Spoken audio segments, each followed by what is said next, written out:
ठीक है। स्टार्ट हो गया ना।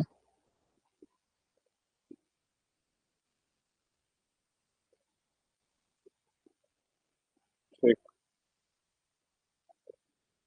थोड़ा और जूम कर दो वैसे चाहो तो। ठीक है। Hello everyone. Good morning. आज थोड़ा पावर कट का इशू है। ऐसे कल परसों भी हुआ है क्या यहाँ पे? पेड़ कट रहा है इस वजह से। ओह अच्छा। वही मैं सोचूं घर पे मेरे तो था पावर यहाँ पे अभी थोड़ा देर। ठीक है कोई बात नहीं है ना। चलो आज से हम लोग ना इंडियन ज्योग्राफी स्टार्ट कर रहे हैं बेसिकली है ना। इंडियन ज्योग्राफी स्टार्ट कर रहे हैं। तो देखो इंडियन ज्योग्राफी में जो है आपको क्या सब रिसोर्सेज को है फॉलो करना है और एग्जाम में क्या सब इंपॉर्टेंट होता है उसके बारे में थोड़ा सा देख लेते हैं ना क्या सब पूछा जाता है।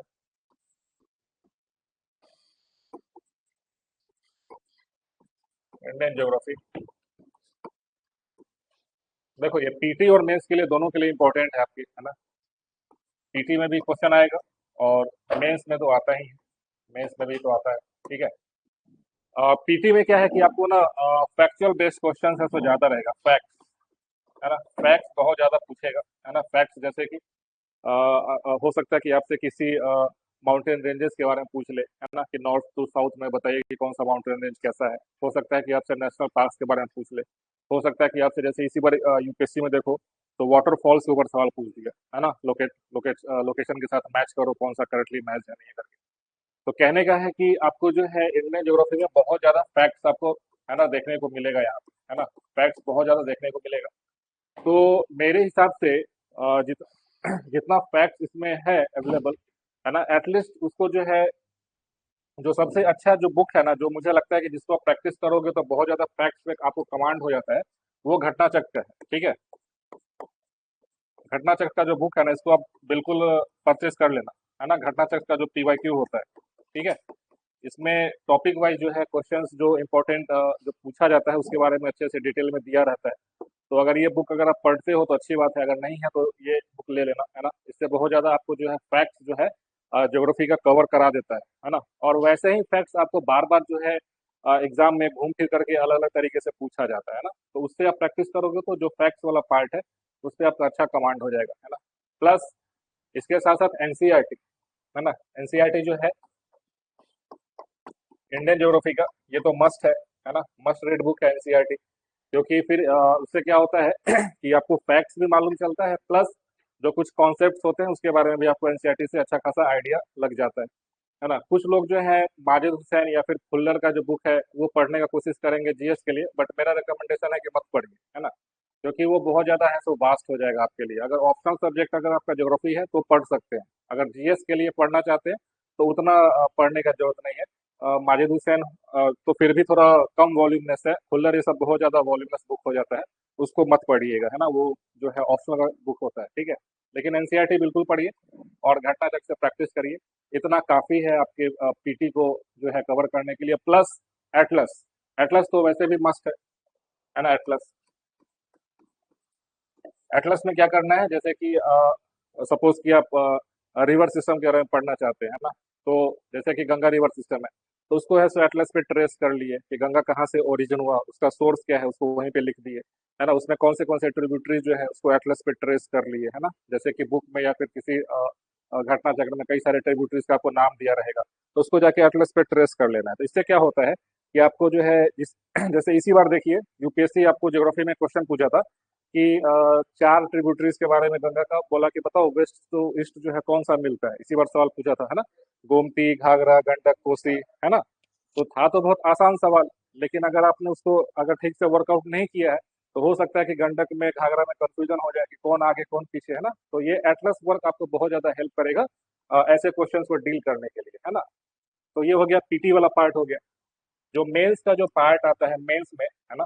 तो देखो मेंस में जो इंडियन ज्योग्राफी का जो सवाल आएगा ना उसको आप दो पार्ट में डिवाइड कर सकते हो। या तो वो प्रॉपर फिजिकल ज्योग्राफी का सवाल होगा या तो प्रॉपर फिजिकल ज्योग्राफी का सवाल हो जाए। ठीक है। या फिर सोशियो इकोनॉमिक ज्योग्राफी का सोशियो इकोनॉमिक ज्योग्राफी का पार्ट हो जाए। ठीक है। मेंस में आपको जो इंडियन ज्योग्राफी का जो सवाल पूछा जाएगा, या तो वो प्रॉपर फिजिकल ज्योग्राफी का पार्ट हो जाएगा, या फिर सोशियो इकोनॉमिक ज्योग्राफी का पार्ट हो जाएगा। जैसे कि फिजिकल ज्योग्राफी में क्या पूछ सकता है ना? तो जैसे कि मानसून है, तो सबसे फेवरेट जो है, हाँ हाँ जॉर्ज, मानसून जो है तो सबसे फेवरेट टॉपिक है आपको एग्जाम में, यूपीएससी में भी बीपीएससी में भी मानसून के ऊपर सवाल आपसे पूछेगा ही पूछेगा, है ना? तो जैसे कि फिजिकल ज्योग्राफी में देखो क्या सब जो इम्पोर्टेंट टॉपिक्स है इंडियन ज्योग्राफी का, उसमें आपको क्या पढ़ना है सबसे ज्यादा, जिसको फोकस रखना है फिजिकल ज्योग्राफी में, ठीक है? किस पे सबसे ज्यादा फोकस रखना है? तो सबसे पहला है कि मैकेनिज्म ऑफ मानसून, ठीक है, मैकेनिज्म ऑफ मानसून, इसको अच्छे से समझ लेना है। ये आपको मेंस में जो है आए दिन किसी न किसी तरीके से पूछ लिया जाता है, या तो मानसून का इम्पैक्ट क्या होता है इंडियन एग्रीकल्चर पे, इंडियन सोसाइटी पे, ऐसा कुछ सवाल पूछ देगा। या फिर प्रॉपर मैकेनिज्म बोलेगा कि किन सब फैक्टर्स पे जो है डिपेंड करता है ना मानसून, ये सब चीज क्वेश्चन ऐसा कुछ पूछ लेता है, ठीक है। दूसरा, जैसे कि आप देखो तो हिमालय के ऊपर पूछ लेगा, है ना, हिमालयाज के ऊपर, है ना, ओरोजेनी जिसको बोलते हैं, माउंटेन बिल्डिंग, कि हिमालयाज बताओ कि किस तरीके से फॉर्मेशन हुआ, इसमें प्लेट टेक्टोनिक्स का क्या रोल है। ऐसा कुछ सवाल फिजिकल ज्योग्राफी में आपसे पूछा जा सकता है, बिल्कुल पूछता है, हिमालयाज के ऊपर में पूछता है, ठीक है। प्लस तीसरा देखो, अगर फिजिकल ज्योग्राफी में और पार्ट देखो, तो ये पूछेगा कि ट्रॉपिकल साइक्लोन्स जो है ना, ट्रॉपिकल साइक्लोन्स, ठीक है, इसका इंडिया पे क्या इम्पैक्ट है, इंडिया पे क्या इम्पैक्ट है ना, इंडिया इम्पैक्ट, ठीक है, इम्पैक्ट ऑन इंडिया बेसिकली। तो ट्रॉपिकल साइक्लोन जो है किस तरीके से जो है आपके अरेबियन सी में या फिर बे ऑफ बंगाल में जो है किस फ्रीक्वेंसी से बनते हैं, और उसका इंडिया के ऊपर क्या इम्पैक्ट है, ऐसा कुछ सवाल आपसे पूछ लेगा, है ना। कुछ ऐसे जो है फिजियोग्राफिक डिवीजन ऑफ इंडिया पे, physiographic physiographic division of India, ठीक है, फिजियोग्राफिक डिवीजन ऑफ इंडिया, ये एक सबसे इंपॉर्टेंट पार्ट है ना। इसके ऊपर कई बार सीधा सीधा डायरेक्ट सवाल ही पूछ देता है कि what are the different physiographic division of India, और उसका क्या कॉन्टेक्स्ट, क्या सिग्निफिकेंस है, उसको आप डिस्कस करिए। तो ये सब कुछ इंपॉर्टेंट पॉइंट्स हैं जिसके ऊपर आपको है तो ज्यादा फोकस रखना है when you are reading about the studying about the physical geography of India, है ना। ये पार्ट आपको जो है सबसे इंपॉर्टेंट होता है, ठीक है। एक बार ऑनलाइन बच्चे जो भी है कमेंट करना, आवाज आ रहा है clear?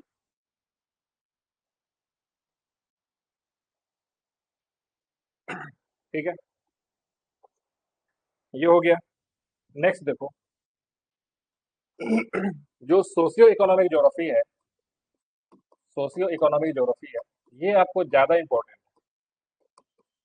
Socio economic geography mains में ज्यादा important, socio economic geography mains के पर्सपेक्टिव से है तो ज्यादा इंपॉर्टेंट, मेंस के लिए ज्यादा इंपॉर्टेंट। इसमें क्या सब आता है सोशियो इकोनॉमिक ज्योग्राफी में? हम्म, मतलब हाँ देखो, सोशियो इकोनॉमिक ज्योग्राफी में सबसे पहले तो हो जाएगा कि इंडस्ट्रीज के ऊपर सवाल है, ठीक है, इंडस्ट्रीज, इंडस्ट्रीज, रिसोर्सेस, है ना, इसके ऊपर है तो आपको सवाल हमेशा देखने को मिलेगा, कई तरह के फॉर्म में देखने को मिलेगा। जैसे कि आप पूछ देगा कि बताओ कि जो है आयरन एंड स्टील इंडस्ट्री जो है उसके लिए क्या सब फैक्टर्स रिस्पॉन्सिबल होते हैं, उसको किसी एक पर्टिकुलर लोकेशन पर ही क्यों स्टेब्लिश किया जाता है ना। तो ऐसा कुछ सवाल आपको यहाँ से पूछ देगा। दूसरा जो है आपको डेवलपमेंटल जो इकोनॉमिक्स है उसके ऊपर सवाल पूछेगा, है ना, डेवलपमेंट के ऊपर, डेवलपमेंट के ऊपर जैसे, डेवलपमेंट के ऊपर जैसे कि पोवर्टी, है ना, गरीबी, पोवर्टी के ऊपर सवाल पूछेगा कि पोवर्टी बताओ कि इंडिया में किस तरीके से जो है इसका विस्तार हुआ है, या फिर किस तरीके से कम हुआ है, पोवर्टी के क्या कॉजेज हैं, क्या रीजंस हैं, उसको आप डिस्कस करो। मल्टी डायमेंशनल पोवर्टी इंडेक्स क्या होता है, उसके क्या सब जो है कंपोनेंट्स होते हैं, उसको डिस्कस करो। तो ऐसा सवाल आपको मेंस में जरूर पूछेगा, पोवर्टी बहुत इंपॉर्टेंट टॉपिक है पोवर्टी, है ना। Plus regional inequality,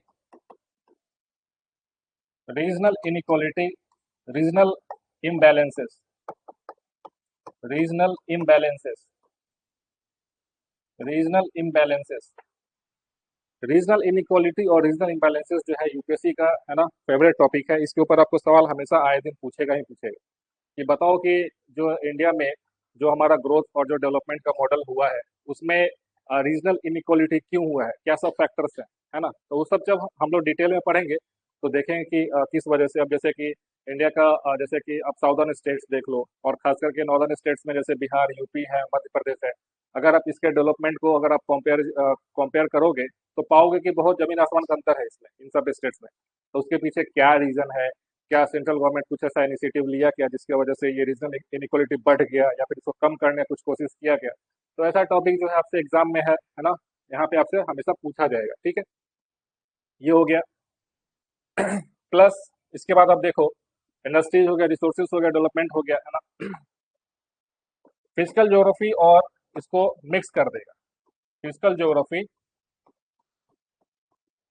plus socio economic geography, socio economic geography, socio economic geography को मिक्स कर देगा। अब जैसे कि सवाल पूछ देता है बिहार के बारे में कि Bihar, do you think Bihar is a landlocked state therefore its developmental parameters are low, है ना, कुछ ऐसा सवाल पूछ देगा कि क्या बिहार जो एक लैंडलॉक स्टेट है, क्या इस वजह से बिहार पिछड़ा हुआ है ना। तो ऐसा कुछ सवाल आपको देखने को मिलेगा कि फिजिकल ज्योग्राफी के कंपोनेंट्स को आपको सोशियो इकोनॉमिक कंपोनेंट से है सो जोड़ देगा।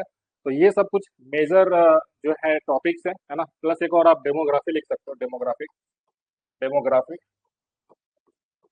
डेमोग्राफी। जैसे कि आपको जो है इसके ऊपर डेमोग्राफिक डिविडेंड के ऊपर है सो आए दिन सवाल पूछेगा, है ना। डेमोग्राफिक डिविडेंड के ऊपर क्या होता है, डेमोग्राफिक डिविडेंड,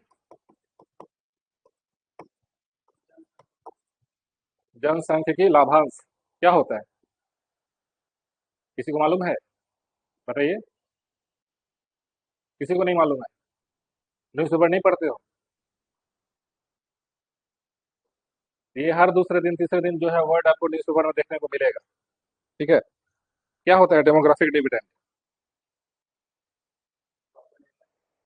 पॉपुलेशन से रिलेटेड, क्या पॉपुलेशन से रिलेटेड,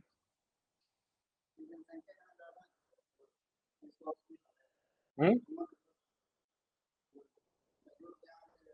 जो यहाँ पे, हाँ, अच्छा, इसी इसी को डेमोग्राफिक डिविडेंड बोलते हैं। देखो, थोड़ा सा सही हो, बट ये डेमोग्राफिक डिविडेंड ये नहीं होता है। डेमोग्राफिक डिविडेंड क्या होता है, जैसे कि देखो, हालांकि ये सब टॉपिक आगे और भी डिस्कस करेंगे, बट क्योंकि ये डेमोग्राफिक डिविडेंड थोड़ा सा एक ऐसा चीज है जो कि आपसे हर बार एग्जाम में किसी न किसी तरीके से सब पूछा जाता है ना। जैसे कि ह्यूमन कैपिटल, डेमोग्राफिक डिविडेंड, ये सभी आपस में इंटर रिलेटेड कॉन्सेप्ट है, ह्यूमन कैपिटल और डेमोग्राफिक डिविडेंड, है ना। अब जैसे कि देखो, डेमोग्राफिक डिविडेंड को समझते हैं क्या हो। सपोज कि दो ऐसा कंट्री है, ठीक है, दो कंट्री है ना, कंट्री ए, आप खुद समझ जाओगे कि क्या है इसका मतलब। डेमोग्राफिक डिविडेंड, डिविडेंड का मतलब क्या होता है, लाभांश। जैसे कि शेयर मार्केट्स में अगर आप इन्वेस्टमेंट करते हो, किसी कंपनी में इन्वेस्ट करते हो, कंपनी अगर ग्रो करता है, उसका प्रॉफिट होता है, तो वो अपने निवेशकों को, जो भी उसमें लोग इन्वेस्ट किए हैं, उसको डिविडेंड देता है, प्रॉफिट देता है ना, कि आप भी इस प्रॉफिट का हिस्सा आपके पास भी पहुंचेगा। तो डिविडेंड का मतलब होता है कि कोई लाभ मिलना किसी तरीके से, ठीक है। अब देखो कि दो कंट्री है ए और बी, और दोनों में है सो यंग पॉपुलेशन का ग्रुप ज्यादा है ना। यानी कि आपको मालूम है कि पॉपुलेशन को बेसिकली कोई भी जनसंख्या होगा, पॉपुलेशन, है ना, कोई भी पॉपुलेशन है, इसको इसके दो जो है आप उसको डिवीजन कर सकते हो। एक होगा जो वर्किंग ग्रुप होगा, वर्किंग ग्रुप है, ठीक है। वर्किंग ग्रुप मतलब कि जो कामकाजी ग्रुप है, जो काम करने वाला जो ग्रुप है ना। दूसरा होता है डिपेंडेंट, जो कि आश्रित जिसको बोलते हैं, डिपेंडेंट ग्रुप, है ना। डिपेंडेंट, डिपेंडेंट में कौन सा आएगा बताओ तो। हम्म, जो वर्किंग ग्रुप है बेसिकली 15 टू 59, 15 टू 60 जो एज है, उसको हम लोग वर्किंग ग्रुप बोलते हैं। डिपेंडेंट मतलब कि 15 साल से जो छोटा बच्चा है ना, वो कोई ऐसा इकोनॉमिक एक्टिविटी तो नहीं करेगा, घर में पैसा कमा के तो नहीं लाएगा। और जो 60 साल से ऊपर हो चुका है, जो रिटायर्ड एज ग्रुप में आ जाएगा, उसके ऊपर अब वो जो है आपके इकोनॉमी में जो है बहुत ज्यादा प्रोडक्शन में भागीदारी उसका नहीं होगा, है ना, डिपेंडेंट हो जाता है। तो अगर सपोज कि कोई एक ऐसा कंट्री है ना, कोई एक ऐसा कंट्री है जिसमें वर्किंग ग्रुप के लोग हैं तो ज्यादा है ना, यानी कि percentage of young population is higher, young population is higher, young population या फिर जो वर्किंग एज में है ना, वर्किंग एज में है, वर्किंग एज में है ना, ये ज्यादा है। ठीक है, सेम यहाँ पे भी कंट्री बी में भी percentage of young population, percentage of young population जो है सो ज्यादा है। समझ में आ गया? किसी भी देश में कामकाजी लोग की संख्या ज्यादा है तो जाहिर सा बात है कि उस देश के लिए सो बेनिफिट बेनिफिट वाला बात है। हम्म, मतलब हाँ बहुत सारे कंट्रीज है ना। देखो अब क्या करो, कंट्री ए में, जो कंट्री ए है, ठीक है, इसमें दोनों में सिमिलरिटी क्या है कि दोनों में यंग पॉपुलेशन है। ठीक है, यहाँ तक सिमिलरिटी है। अब देखो डिससिमिलरिटी क्या है। कंट्री ए में क्या है, लो लिटरेसी, यहाँ पे जो है शिक्षा का जो स्तर है कम है। ठीक है, poor health facilities, poor health facilities, poor health facilities यानी कि यहाँ पे जो स्वास्थ्य सेवाएं हैं है ना, वो सही नहीं है, गड़बड़ है। ठीक है, तीसरा लो स्किल, लो स्किल, यहाँ के जो भी युवा है ना, उनके पास जो है सो कौशल की कमी है, लो स्किल है। ठीक है, फोर्थ लो इंडस्ट्रियलाइजेशन, है ना, यानी कि यहाँ पे जो है इंडस्ट्रियलाइजेशन भी है सो कम है। ठीक है, अब सेम इसको अपोजिट कर दो बी में, high literacy, high literacy rate. ठीक है,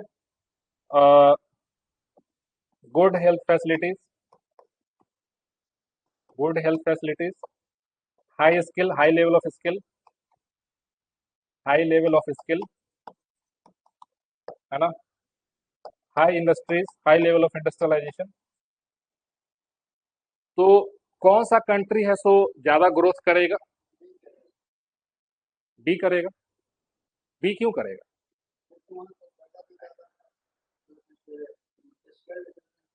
हम्म, तो आप कह सकते हो कि बी कंट्री जो है अपने डेमोग्राफी से, अपने जनसंख्या से ज्यादा लाभ ले सकता है ना, इसी को डेमोग्राफिक डिविडेंड समझ में आ गया। यानी कि country B is in the better position, is in the better position, better position to utilise demographic dividend, dividend. लेकिन ये जो कंट्री है, ये क्या होगा, डेमोग्राफिक बर्डन होगा, डेमोग्राफिक बर्डन, बर्डन मतलब कि भार। समझ में आ गया? इसीलिए आप देखो है ना, जो भी आपके गवर्नमेंट के जो भी इनिशिएटिव्स होते हैं, आप देखो तो क्या होता है, लिटरेसी, जैसे कि जो इंडिया में भी आप देखो स्टेट गवर्नमेंट है चाहे सेंट्रल गवर्नमेंट है, एजुकेशन को लेकर के बहुत सारे स्कीम्स को लॉन्च करते रहता है ना, साक्षरता मिशन ये सब हो गया। उसके बाद देखो हेल्थ को लेकर के, देखो हेल्थ को लेकर के सेंट्रल गवर्नमेंट हो गया, स्टेट गवर्नमेंट हो गया, कई तरह के स्कीम जैसे कि आयुष्मान भारत हो गया। हालांकि हेल्थ जो है तो स्टेट लिस्ट का सब्जेक्ट होता है, हर एक स्टेट का जो है हमारे कॉन्स्टिट्यूशन में यह अधिकार प्राप्त है कि आप अपने तरीके से जो है स्वास्थ्य सेवाओं को जो है सब आप है ना स्टार्ट कर सकते हो। लेकिन चूंकि हेल्थ के पैरामीटर से बहुत सारे स्टेट्स में है सो जो है डिस्पैरिटी देखने को मिलता है, इसीलिए सेंट्रल गवर्नमेंट भी कई बार है सो हेल्थ को लेकर के कई सारे स्कीम्स को है सो लॉन्च कर देता है। उसके बाद देखो हाई लेवल ऑफ स्किल, जैसे कि स्किल इंडिया मिशन हो गया है ना, इस तरीके से स्टेट गवर्नमेंट का भी कई तरह का स्किल डेवलपमेंट प्लान होता है। इसके पीछे का वजह क्या है? इसके पीछे का रीजन ये है कि भारत का जो पॉपुलेशन, जो कि यंग पॉपुलेशन है, उसको अच्छे से ट्रेनिंग कर देना है ना, ताकि वो किसी काम में है सो लगा रहे, और ओवरऑल भारत का, इंडिया का जो जीडीपी है उसमें बढ़े, उसमें बढ़ोतरी हो, उसको पॉजिटिव तरीके से आगे लेकर के जाए, है ना। दूसरा, ये जो यंग पॉपुलेशन का जो परसेंटेज होता है ना, ये ऐसा नहीं है कि हमेशा जो है सो किसी भी कंट्री का जो टोटल जनसंख्या है, जो पॉपुलेशन है, उसमें यंग का जो परसेंटेज है वो एक समान हमेशा रहेगा, ऐसा नहीं है। ये एक बार जो है सो आ जाएगा जिसमें मैक्सिमम परसेंटेज होगा, उसके बाद डिक्लाइन होना स्टार्ट हो जाएगा। उसका डिक्लाइन होना स्टार्ट क्यों हो जाता है? क्योंकि वो जो यंग पॉपुलेशन है अब वो धीरे धीरे बूढ़ा हो जाएगा। ठीक है, प्लस जैसे जैसे सोसाइटी ग्रो करता है, तो आपको मालूम है कि जो बर्थ रेट है वो भी कम होने लगता है। यानी कि जैसे पहले अगर 4 बच्चा 5 बच्चे अगर होते थे, तो धीरे धीरे 2 बच्चे 1 बच्चे सिंगल चाइल्ड पे है सो सोसाइटी पहुंच जाता है।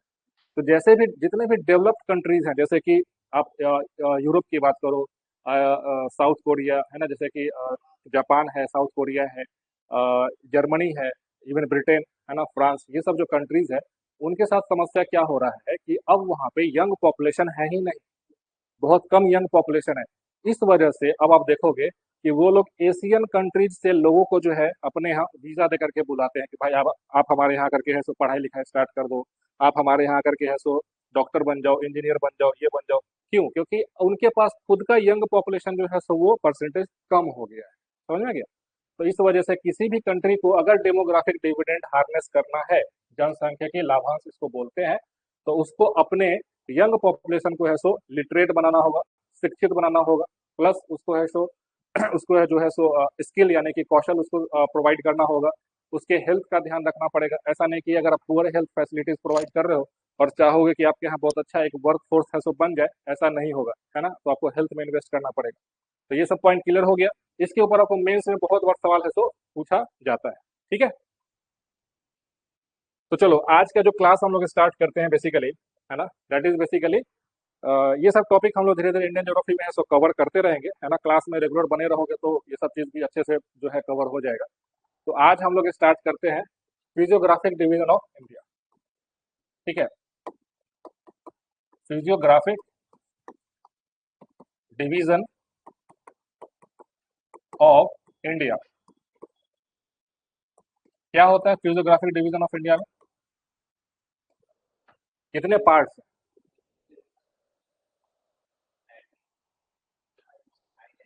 5 6 बोलते हैं वैसे, 6 है। डेजर्ट्स को भी ऐड कर लेते हैं। देखो, फिजियोग्राफी का मतलब क्या होता है कि किसी भी रीजन का वहाँ का कैसा फिजिकल ज्योग्राफी कैसा है। ठीक है, फिजिकल ज्योग्राफी मेजर जो है सो कंपोनेंट हो जाता है किसी भी रीजन के फिजियोग्राफी को, है ना, डिफाइन करने में, है ना, फिजियोग्राफी को डिफाइन करने में। ठीक है, तो अगर आप इंडिया की बात करो तो क्या इंडिया जो है, भारत जो है, क्या ये एक यूनिफॉर्म कंट्री है क्या, कि सब जगह एक ही जैसा मिट्टी, एक ही जैसा प्लेन, एक ही जैसा नदी, ऐसा है क्या? नहीं है।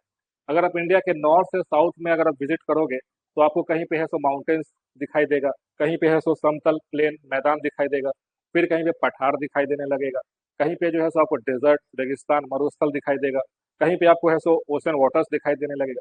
तो कहने का मतलब है कि इंडिया का जो ज्योग्राफी है वो अपने आप में बहुत ज्यादा डाइवर्सिफाइड है। तो उसी के बेसिस पे इंडिया का जो ज्योग्राफी का जो डिवीजन करते हैं हम लोग, उसको बेसिकली, है ना, जो 6 पार्ट में डिवाइड करते हैं ना। तो फिजियोग्राफी डिवीजन ऑफ इंडिया में, है ना, आप चाहो तो एक ऐसा रफ मैप बना करके भी जो है सो कर सकते हो।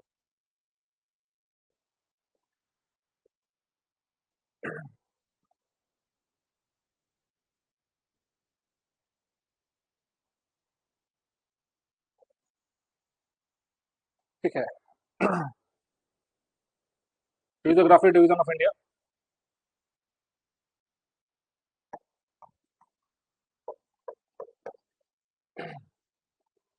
इसके टोटल कितने पार्ट है ना? 6 है। पहला है नॉर्दर्न माउंटेन्स या फिर हिमालयाज, है ना, mountains, north mountains, mountain ranges of the north, mountain ranges of the north,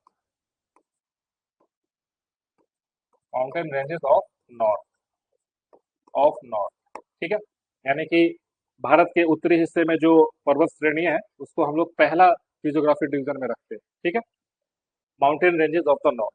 अब देखो, माउंटेन रेंजेस में भी अगर आप देखो इंडिया का, तो अ, एक पामीर नॉट है यहाँ पे, सेंट्रल एशिया के पास में पामीर नॉट, पामीर नॉट। ठीक है, पामीर नॉट, पा, पामीर नॉट को हम लोग क्या बोलते हैं? रूफ ऑफ द वर्ल्ड बोलते हैं, रूफ ऑफ द वर्ल्ड, है ना, रूफ ऑफ द वर्ल्ड। ठीक है, यानी कि पूरे विश्व का जो छत जिसको बोलते हैं बेसिकली पामीर नॉट को बोलते हैं, पामीर। ऐसा क्यों बोलते हैं? Why it is called as Pamir? ये नॉट मतलब क्या है? Why it is called as knot? Nautical miles, गाठ, नॉटिकल माइल्स तो ओशन में होगा ना, इधर पामीर नॉट पे नॉट वो नहीं होता है। नॉट मतलब कि गांठ, है ना। इसके पीछे का रीजन ये है क्योंकि जो पामीर नॉट है ना, बेसिकली क्या है, एक प्लेट्यू है, एक हाईलैंड है ना, काफी ऊंचाई पे है। अगर आप इसका एवरेज एलिवेशन देखो तो 4.5 किलोमीटर के अराउंड इसका एवरेज एलिवेशन है समुद्र तल से, है ना, काफी हाइट पे। ये एक प्लेट्यू है, ठीक है, प्लेट्यू। पामीर नॉट जो है, जिसको रूफ ऑफ द वर्ल्ड बोलते हैं, यहाँ से कई है सो माउंटेन रेंजेस जो है सो स्टार्ट होते हैं, समझ गया। जैसे कि हिंदू कुश हो गया, हिमालयस हो गया, काराकोरम हो गया, सुलेमान रेंजेस हो गया पाकिस्तान वाले साइड में। तो कहने का मतलब है कि नॉट नॉट मतलब कि घाट, है ना, घाट। यानी कि वहां से ऐसा प्रतीत होता है कि कई दिशाओं में कई जो है जो पर्वत श्रेणियां है ना, वो वहां से उसका उद्गम हो रहा है, वहां से स्टार्ट हो रहा है। इस वजह से पामीर नॉट को हम लोग रूफ ऑफ द वर्ल्ड बोलते हैं। समझ में आ गया। कई बार आपसे एग्जाम में पीटी में यही पूछ देता है कि which of the following is known as the roof of the world, तो वहां पे ऑप्शन दे देगा पामीर नॉट, उसका आंसर हो जाएगा, ठीक है। ये हो गया। तो यहाँ से आप देखो, अब चूंकि हम लोग इंडियन ज्योग्राफी की बात कर रहे हैं, तो यहाँ से आप देखो एक हिमालय जो है, हिमालय जो है ना, बिल्कुल इस तरीके से, है ना, इंडिया के नॉर्दर्न पार्ट में जो है आपको देखने को मिलेगा यहाँ, ठीक है, नॉर्दर्न पार्ट में देखने को मिलेगा। हिमालयाज हो गया, इसको ध्यान से समझना, है ना। आप कभी एनसीईआरटी पढ़ोगे, कई बार है तो कंफ्यूजन हो जाता है इसको लेकर के, है ना, ध्यान से समझना। ये जो हिमालयाज है basically mountain ranges of north, है ना, तो इसमें आप नोट कर सकते हो कि क्या सब माउंटेन रेंजेस हैं जो कि भारत का नॉर्थ पार्ट को जो है बनाएगा, कंसिडर करेगा। तो सबसे पहले हिमालयाज को लिख लो, है ना, हिमालयाज। सबसे पहला हिमालयाज, हिमालयाज, ठीक है, हिमालय, सबसे पहले हिमालय। अब एक बात बताओ कि क्या हिमालय जो है, क्या ये सिर्फ एक सिंगल जो है माउंटेन रेंज है कि इसके भी तीन पैरेलल रेंजेस हैं, थ्री पैरेलल रेंजेस, ठीक है। जैसे कि सबसे जो बड़ा है उसको ग्रेट हिमालयाज बोलते हैं, बीच में फिर मिडिल हिमालयाज है, और सबसे नीचे शिवालिक है, ठीक है। तो आप ये नोट कर सकते हो कि हिमालयाज का भी तीन पैरेलल रेंजेस है, तीन पैरेलल रेंजेस। जैसे कि अगर आप यहाँ पे ये नोट करो, सपोज कि दिस इज जो ग्रेटर हिमालय, ग्रेटर हिमालय है, ठीक है। इसके बाद जो नीचे आएगा लेसर हिमालयाज आएगा, है ना, और इसके बाद सबसे नीचे जो आएगा शिवालिक आएगा, शिवालिक आएगा, ठीक है। यानी कि जो हिमालय है इसके तीन पैरेलल रेंजेस हैं, तीन पैरेलल रेंजेस है ना, आपस में तीन पैरेलल रेंजेस है ना, ये हो गया। प्लस हिमालय के साथ साथ देखो, हिमालय के नॉर्थ में, हिमालय के उत्तर में, हिमालय के उत्तर में, है ना, डायरेक्शन में तो कोई कंफ्यूजन किसी को नहीं होगा। नॉर्थ, उत्तर है, दक्षिण है, पूरब है, पश्चिम, ठीक है। तो हिमालय के उत्तर में, हिमालय के उत्तर में जो रेंजेस है उसको क्या बोलते हैं, ट्रांस हिमालयाज बोलते हैं। यानी कि हिमालय पार की जो श्रेणियां हैं, trans Himalayas, trans Himalayas, trans Himalayas Himalayas का पार्ट नहीं है, इतना ध्यान रखना, ठीक है। ट्रांस हिमालयाज, ठीक है, trans Himalayas, trans Himalayas, trans Himalayas में क्या सब आ जाता है? हम्म काराकोरम आएगा, बिल्कुल सही। देखो ट्रांस हिमालयस बेसिकली यहाँ पे जो रेंजेस है ना, ये हो गया काराकोरम रेंजेस हो जाएगा, जासकर रेंज हो जाएगा, कैलाश रेंज हो जाएगा, समझ में गया। ये हिमालय के उत्तर में है, इसको ट्रांस हिमालयस बोलेंगे, हिमालय के पार की जो माउंटेन रेंजेस है, समझ में आ गया। तो सबसे पहला जैसे कि काराकोरम, काराकोरम, काराकोरम रेंज, समझ में आ गया। दूसरा जास्कर, है ना, लद्दाख वाले रीजन में आता है, जास्कर, जास्कर रेंज। उसके बाद कैलाश, कैलाश पर्वत, जहाँ पे मानसरोवर ये सब है, कैलाश, कैलाश रेंज, ठीक है। ये सभी किसका पार्ट है? ट्रांस हिमालयाज का पार्ट है ना, ठीक है, ये समझ में आ गया। प्लस यहाँ पे और चीज देखो, जो हिमालयाज का जो फॉर्मेशन हुआ है ना, हिमालयाज का जो फॉर्मेशन हुआ है, या फिर ये जो ट्रांस हिमालयाज का जो फॉर्मेशन हुआ है, ये किस वजह से हुआ है, किस वजह से हुआ है? इसके पीछे का वजह क्या है कि इंडियन प्लेट और यूरेशियन प्लेट के बीच में कोलिजन हुआ, टकराव हुआ, जो कि आगे भी डायग्राम में एक है उसमें दिखाएंगे तो और क्लियर हो जाएगा। बट इतना समझो कि जितने भी ये जो माउंटेन रेंजेस हैं वो किस वजह से हुआ है, तो इंडियन प्लेट का और यूरेशियन प्लेट के टकराव होने की वजह से, है ना। आप वो क्लास याद करो जो हम लोग प्लेट टेक्टोनिक्स का क्लास पढ़ रहे थे, जहाँ पे कन्वर्जेंट प्लेट बाउंड्रीज के बारे में मैंने बताया था, फोल्ड बाउंड्रीज के बारे में बताया था, वो चीज यहाँ पर है सो हुआ है। ठीक है, ये हो गया। प्लस हिमालय का जो है, आप देखो इसका जो ओरिएंटेशन है वो कैसा है, तो नॉर्थ वेस्ट से साउथ ईस्ट है। इसी तरीके से तो है ना हिमालय, नॉर्थ वेस्ट हो गया, साउथ ईस्ट हो गया। तो हमारा हिमालय का जो रेंजेस है वो नॉर्थ वेस्ट से साउथ ईस्ट की तरफ है। लेकिन क्या ये थ्रू आउट जो है सो ऐसा ही है क्या, तो नहीं, ऐसा बिल्कुल नहीं है। अगर आप सिक्किम के पास में जाओगे, सिक्किम वाले रीजन में जाओगे, तो हिमालय बिल्कुल पश्चिम से पूर्व की तरफ, समझ में आ गया। फिर जब अरुणाचल प्रदेश में पहुंचोगे, देखो ये अरुणाचल प्रदेश है हमारा, तो यहाँ पे ये सब एनसीईआरटी में आप पढ़ लेना, है ना। अगर कोई ये सब चीज जो मैं बता रहा हूँ, हालांकि इससे कुछ चीजें आपको एनसीईआरटी में नहीं मिलेगा, बट 60% जो कंटेंट आपको एनसीईआरटी में मिल जाएगा। तो जो भी क्लास हम लोग पढ़ते हैं ना, उसको जाके एक बार एनसीईआरटी से आधे घंटे में रिवाइज कर लेना, बहुत फायदा हो जाएगा। ठीक है, तो ये हो गया।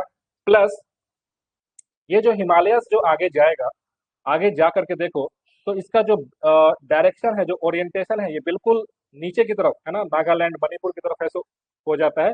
इसको हम लोग क्या बोलते हैं, पूर्वांचल हिल्स बोलते हैं।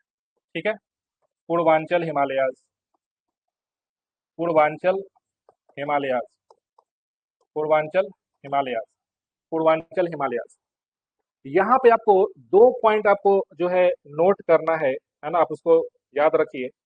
एक है हिमालय में ना एकदम से सिंटेक्सियल बेंड हो जाता है। बेंड का मतलब कि देखो यहाँ तक हिमालय तो बिल्कुल अपने तरीके से जा रहा था, जैसे ही यहाँ पे पहुंचा, क्या ये नीचे की तरफ है सो बेंड हो गया, मुड़ गया, झुक गया। सेम उसी तरीके से यहाँ पे भी कुछ रेंजेस इस तरीके से जो है नीचे की तरफ है सो झुकता है। तो यहाँ पे दो ऐसे पॉइंट्स हैं जहाँ पे ये बेंड है सो स्टार्ट होता है। कौन से पॉइंट्स है, क्या बोलते हैं उसको,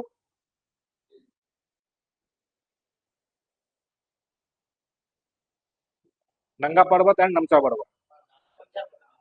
ठीक है, तो ये याद रखना। यहाँ पे एक पॉइंट है, इसको क्या बोलेंगे,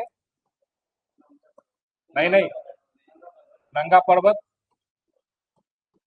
ठीक है, और यहाँ पे क्या है, नामचा बड़वा। ठीक है, नंगा पर्वत यहाँ पे, नामचा बड़वा यहाँ पे। ठीक है, ये अरुणाचल प्रदेश और चाइना के बीच में जो बॉर्डर है उस वाले रीजन में नामचा पड़वा यहाँ पे आता है।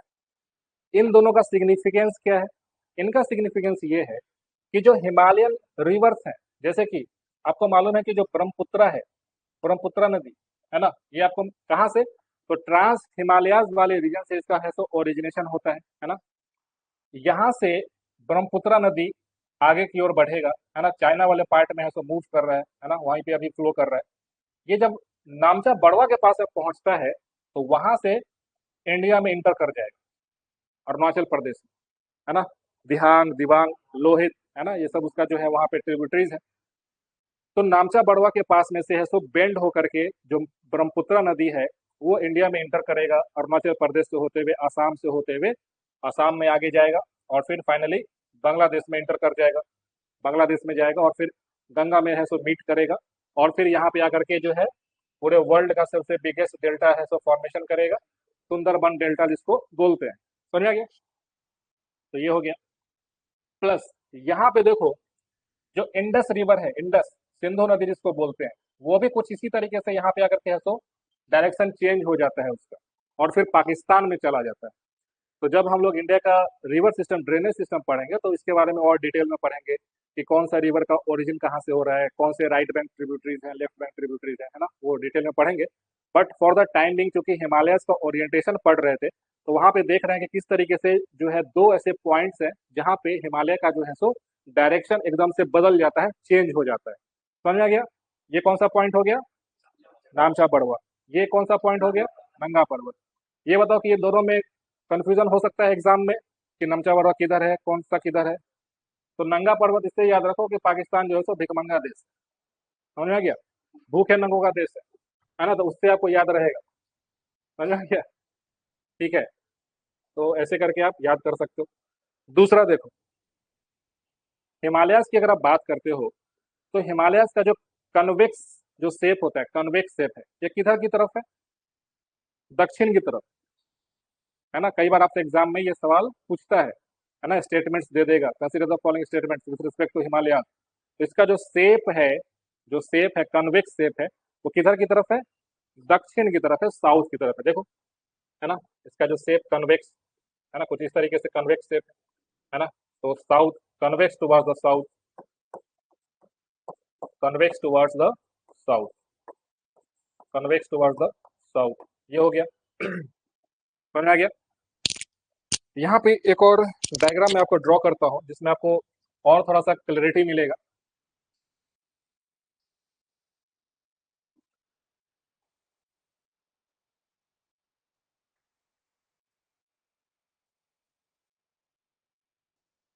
इसको आप ड्रॉ कर लेना।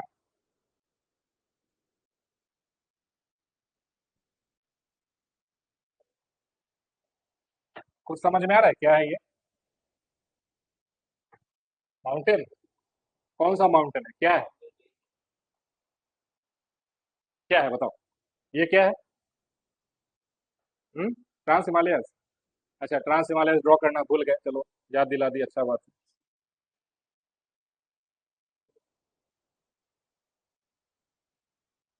ठीक, trans Himalayas, greater Himalayas, middle Himalayas, Shivaliks, ये इंडो गंगेटिक प्लेन, और ये पेनिसुलर इंडिया प्लेट्यू। समझ में आ गया, है ना। तो इंडिया का जो फिजियोग्राफी है, अगर आप देखो, जो लॉन्गिट्यूडनल जो डिवीजन होता है, कुछ इस तरीके से आप कर सकते हो, है ना। दिस इज जो trans Himalayas, trans Himalayas, trans Himalayas, ठीक है। ये तीनों क्या हो जाएगा?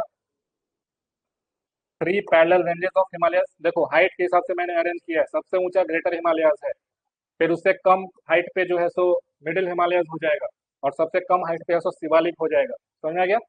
तो three parallel ranges of Himalayas, three parallel ranges of Himalayas, Himalayas, ये हो गया। अब देखो, ये जो पार्ट है, बीच वाला जो पार्ट है, बीच वाला जो पार्ट है, जिसको हम लोग क्या बोलते हैं? इंडो गैंगेटिक प्लेन बोलते हैं, इंडो गैंगेटिक प्लेन।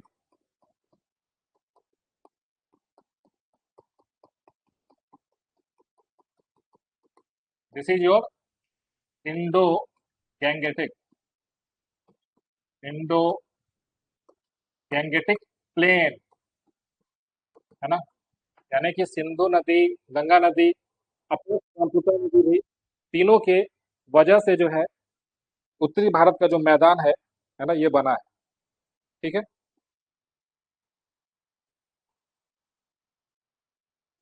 समझ में आ गया? ये कैसे बना है, किस तरीके से बना है? तो ये जो प्लेन बना है, प्लेन बना है ना, by the deposition of, light आ गया क्या? एक बार ऑन कर दो यार इसी। अलूवियल, अलूवियल, देखो आज के क्लास को बस समझो, है ना। Alluvial deposits,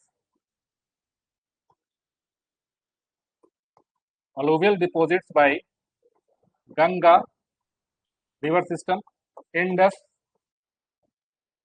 and Brahmaputra, Brahmaputra, ठीक है, समझ में आ गया? अलूवियल डिपॉजिट्स क्या होते हैं? जलोढ़ मिट्टी जिसको बोलते हैं, अलूवियल, अलूवियल क्या होता है, इसको भी आगे बताएंगे। अब प्लस ये क्या हो जाएगा, इसको थोड़ा सा हाइट पे कर दो और, एक मिनट,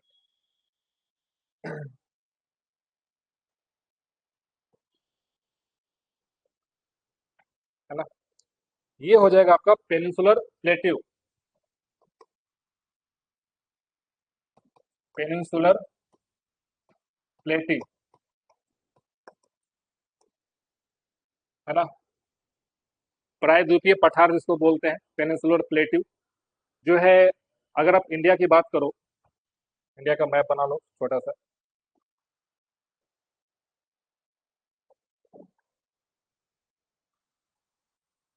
देखो, ये जो पार्ट है पेनिनसुलर प्लेट्यू, है ना, ये कौन सा हिस्सा है? बेसिकली तो ये सब जो हिस्सा है, ये सब जो हिस्सा है ना, ये सभी पेनिनसुलर प्लेट्यू का पार्ट हो जाएगा। हालांकि कुछ पार्ट नॉर्थ ईस्ट का जो है वो सब भी इसी में आता है, छोटा नागपुर प्लेट्यू भी इसी का पार्ट है। बट ये समझो कि ये जो हिस्सा है पेनिनसुलर प्लेट्यू, है ना, ये हो गया। ये जो बीच का हिस्सा जो आपको मैदान दिख रहा है, ये हो गया। समझ में आ गया?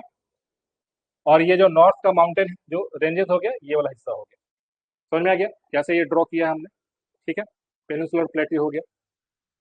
जो पेनिनसुलर प्लेट्यू है, अगर आपसे पूछे कि एग्जाम में या फिर पीटी में कि इंडिया का जो फिजियोग्राफिक डिवीजन है, उसमें सबसे ज्यादा शेयर, सबसे ज्यादा एरिया कौन कवर करता है?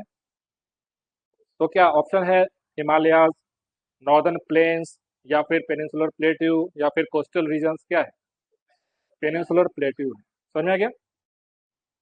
तो जो सबसे ज्यादा जो एरिया कवर करता है, this is your peninsular plateau, सबसे ज्यादा एरिया यह कवर करेगा। ठीक है, ये हो गया। अलोवियल डिपॉजिट्स जो है, जो हमारा जो उत्तरी जो मैदान है ना, नॉर्दर्न प्लेन्स ऑफ इंडिया जो है, ये किस वजह से बना है? Alluvial deposits by Ganga, Indus and Brahmaputra river system. ठीक है। अब देखो यहाँ पे एक चीज और आपको समझाते हैं, है ना, कि रिवर्स जो होते हैं, जो नदियां होती है, वो किस तरीके से काम करती है ना, नदी किस तरीके से काम करता है। देखो, जो नदी होता है, कोई भी रिवर होता है, उसके तीन फेज होते हैं। कौन से फेज होते हैं? अपर, मिडिल एंड लोअर तो खैर अलग हो गया, उसके स्टेज के हिसाब से बताओ। यंग से स्टार्ट करो, यंग हो गया, मैच्योर हो गया, और ओल्ड स्टेज हो गया। ठीक है, इसको समझो। कोई भी जो नदी होता है, कोई भी जो रिवर्स होते हैं, कोई भी रिवर्स, है ना, इसके थ्री स्टेजेस होते हैं। थ्री स्टेजेस किसी भी नदी का जो है ना, जब आप उसको क्लासिफिकेशन करोगे, उसको जब थ्री स्टेजेस में आप उसको क्लासिफाई कर सकते हो। जैसे कि सबसे पहला होता है, that is your young stage. Young stage,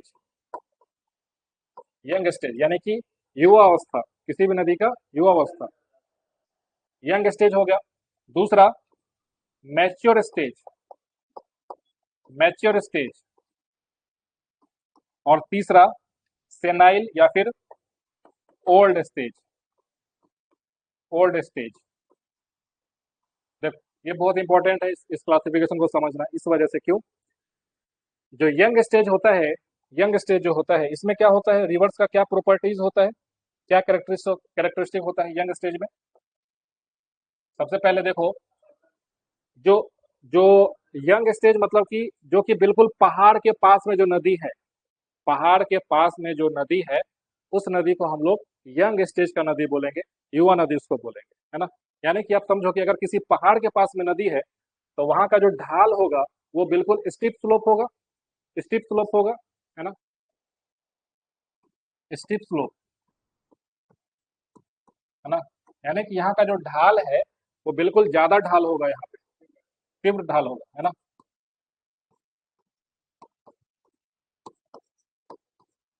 तीव्र ढाल होगा, स्टीप स्लोप होगा। ठीक है।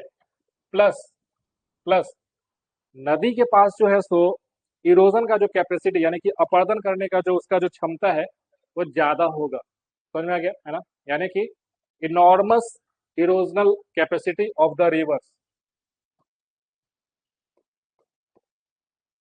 Enormous erosional capacity, erosional capacity. तो आप ये कह सकते हो कि जब नदी यंग होता है ना, तो उसका जो अपर्दन करने का जो क्षमता होगा, वो ज्यादा होगा, है ना, ज्यादा होगा। समझ में आ गया? इसके वजह से क्या होगा कि वी शेप्ड वैली बनेगा, V shaped valley, V shaped valley, V shaped valley बनता है। समझ में आ गया? तो हमेशा आप देखोगे कि वी शेप्ड वैली जो है सो अपर माउंटेन जो एरियाज है, वहां पे आपको पाया जाएगा। समतल के पास में वी शेप्ड वैली नहीं मिलेगा, नहीं मिलेगा। समझ में आ गया? अब आते हैं मैच्योर स्टेज पे। मैच्योर स्टेज, मैच्योर स्टेज में क्या होता है, मैच्योर स्टेज में क्या होगा कि स्लोप जो है सो पहले से कम हो जाएगा, पहले से कम हो जाएगा, है ना।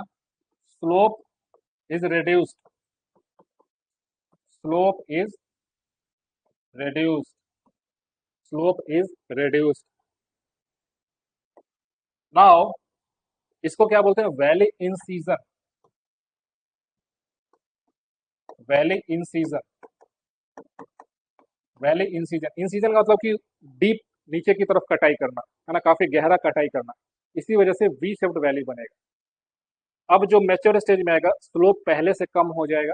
अब क्या है ना कि वैली है सो चौड़ा होने लगेगा, यानी कि अब जो है सो साइड वाइज वैली फैलेगा, डेप्थ अब ज्यादा नहीं होगा, साइड वाइज फैलेगा, फैलाव होगा।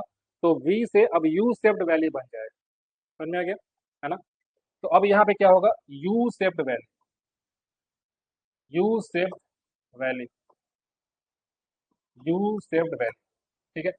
वी मतलब, वी मतलब कि रिवर जो है सो नीचे की तरफ है सो कट कर रहे हैं, नीचे की तरफ कट कर रहे हैं। यू शेप्ड का वैल्यू मतलब कि अब जो है रिवर साइड में कट कर रहे हैं, तो वैली को है सो, है ना, उसका जो है सो चौड़ाई बढ़ेगा, चौड़ाई बढ़ेगा, ठीक है।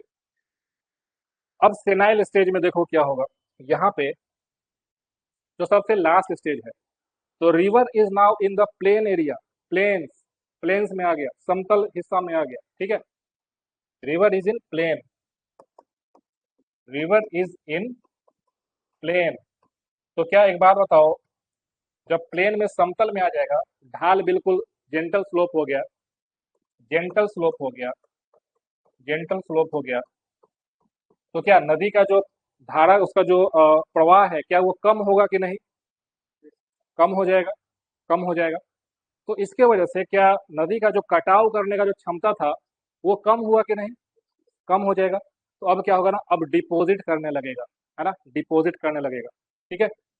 यानी कि रिवर लूजेस इट्स वेलोसिटी, आप लिख सकते हो यहाँ पे, रिवर लूजेस इट्स वेलोसिटी, यानी कि नदी का जो प्रवाह है, अब वो तीव्र प्रवाह नहीं होगा उसमें, है सो, है ना, कम हो जाएगा। इसकी वजह से क्या होगा कि अब जो है सो डिपॉजिट करने लगेगा, डिपॉजिट, है ना, डिपॉजिट। पता नहीं था कि आज का क्लास है, सब ग्रुप में तो नोटिस दिया था, ठीक है। ये हो गया, तो रिवर लूजेस इट्स वेलोसिटी, इसकी वजह से सो डिपॉजिट होने लगेगा। तो यहाँ पे क्या सब बनेगा, तो फ्लड प्लेन्स, बाढ़ का मैदान, फ्लड प्लेन्स बनेगा जी, ठीक है। रिवर जो है सो मियंडर करेगा, मियंडर, रिवर जो है सो मियंडर करेगा, ऑक्सबो लेक बनेगा, गोखुर जिले जिसको बोलते हैं, ठीक है। डेल्टा बनेगा, डेल्टा बनेगा, समझ में आ गया।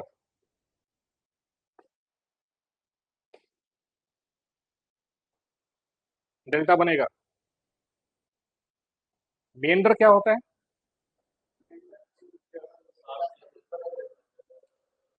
मियंडर यही होता है। क्या कुछ दिक्कत है लिखने में, नहीं दिख रहा है, तो इधर आके बैठ जाओ,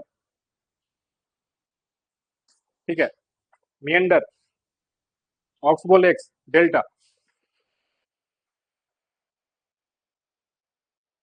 ठीक है। तो देखो रिवर का ये जो है सो थ्री स्टेजेस है, थ्री फेजेस ऑफ रिवर, ठीक है। इसमें कुछ पार्ट है जैसे कि ये मियंडर, ऑक्सबो लेक्स, इसको समझा देते हैं कि क्या होता है, ये इंपॉर्टेंट है, मियंडर और ऑक्सबो लेक्स।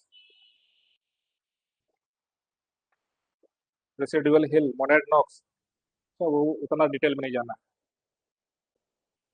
देखो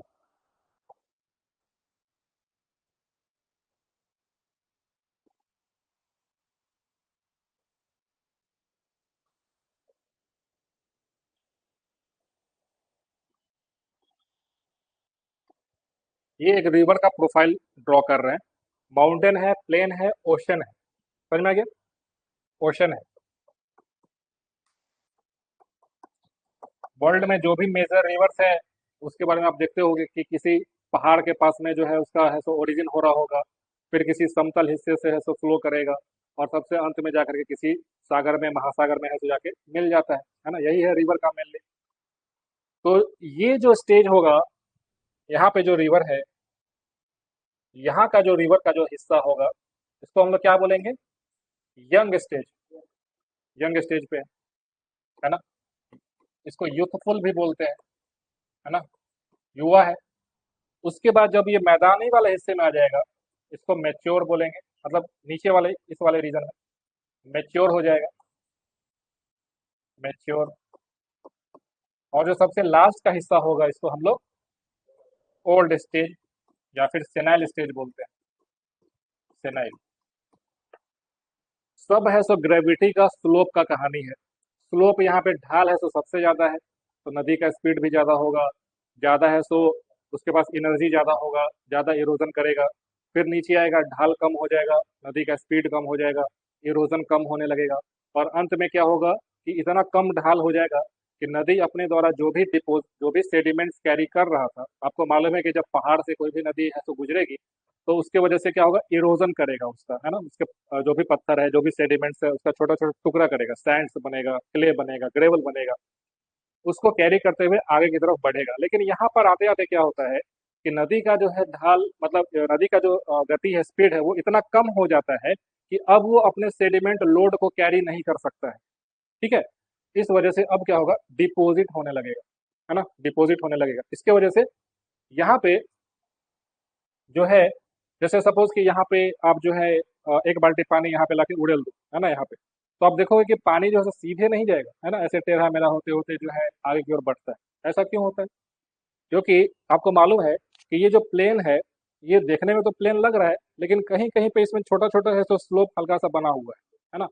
तो नदी भी वैसे ही, जो आपको समतल में जब इंटर करता है, तो वहां का जो लोकल स्लोप होता है ना, उसको फॉलो करता है। इसी वजह से नदी हमेशा घुमावदार हो जाता है, सीधे नहीं जाता है, घुमावदार हो जाता है। इसी को हम लोग क्या बोलते हैं, मेंड्रिंग ऑफ द रिवर बोलते हैं। ठीक है ना, देखो, नदी हमेशा कुछ इस तरीके से है ना, मूव करते रहता है। इसी को क्या बोलते हैं, मिएंड्रिंग ऑफ द रिवर।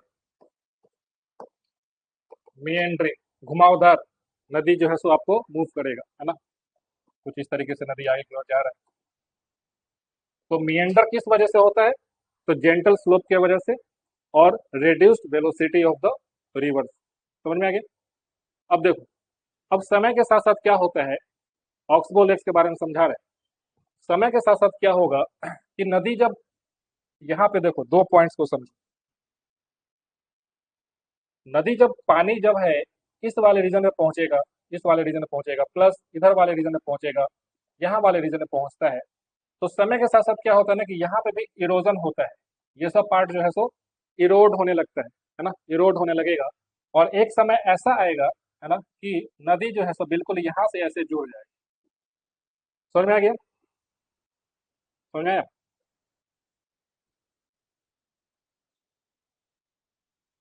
देखो,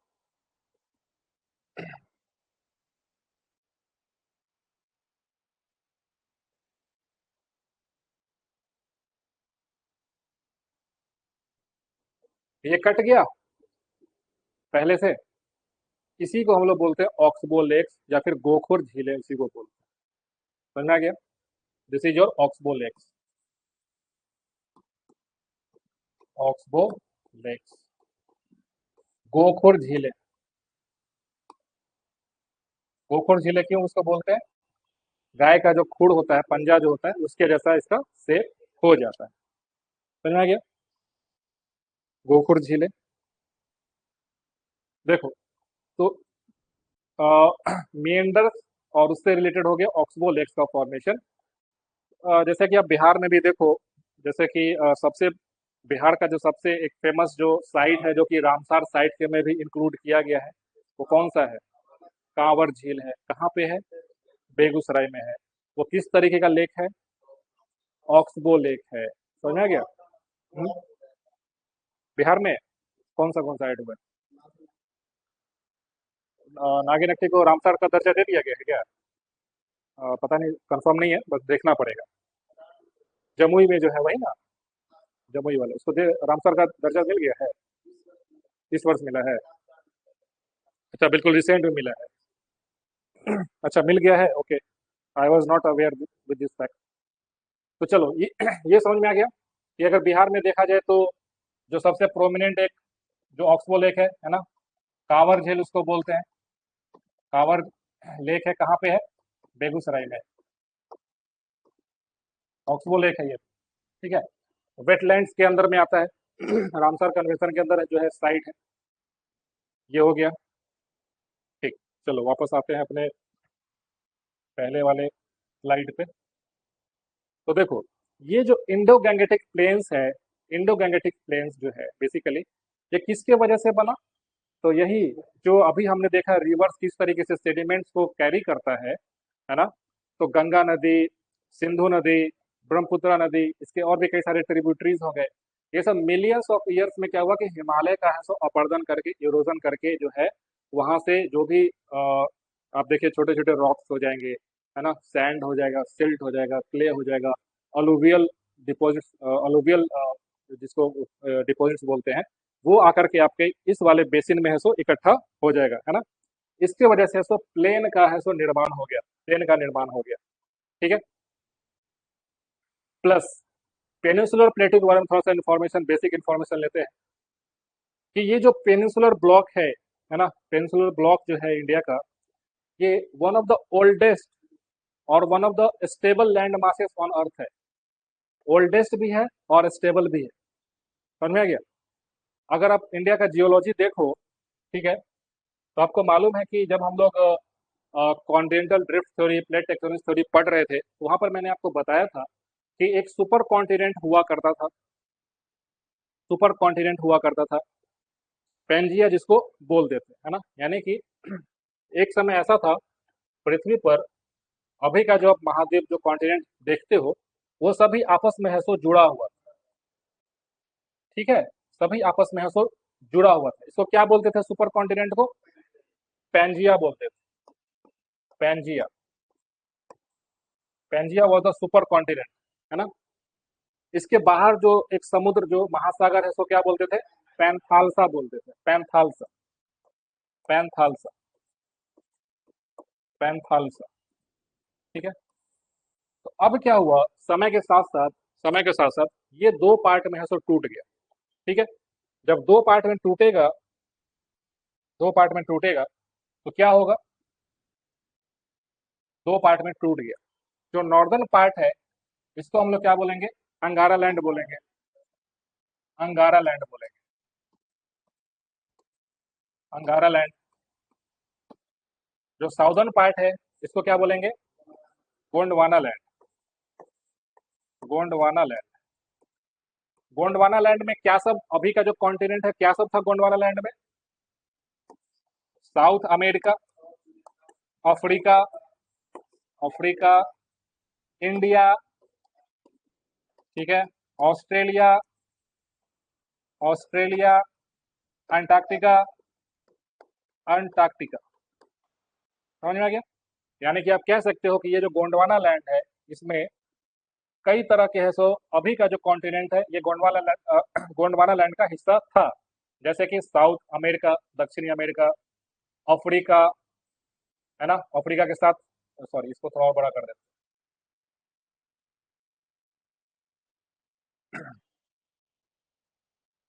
अफ्रीका, इंडिया, ऑस्ट्रेलिया, अंटार्कटिका, समझ में आ गया,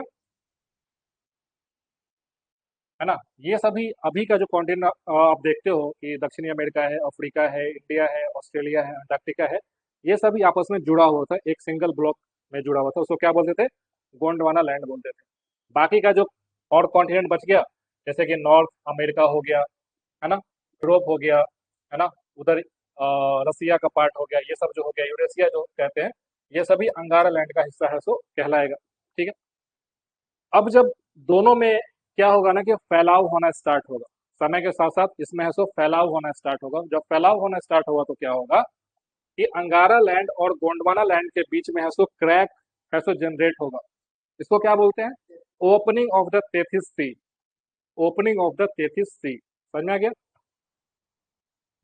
देखो, जैसे जो अंगारा लैंड, जैसे जो गोंडवाना लैंड, तो अब इसके बीच का जो एरिया जो ओपन हुआ, जो खुला, पहले दोनों जुड़ा हुआ था, अब जो खुलेगा इसी को हम लोग क्या बोलेंगे, टेथिस सी बोलेंगे, Tethys C,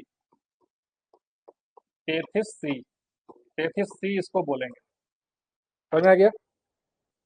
it will be called as the Tethys sea, Tethys sea हो जाएगा। अब इसके बाद और क्या होगा कि आपको एक पॉइंट याद रखना है कि अभी जो इंडिया है, क्या हमारा जो भारत है, क्या वो इक्वेटर के नॉर्थ में है कि साउथ में है? कहाँ पे है? नॉर्थ में है कि साउथ में? नॉर्थ में। लेकिन ये जो समय था जब गोंडवाना लैंड नीचे की तरफ था, तो जो इंडिया है वो साउथ में। समझ में गया? इंडिया जो है एक समय में इक्वेटर से नीचे था, अभी जो इक्वेटर है उससे दक्षिण में था एक समय में। ठीक है।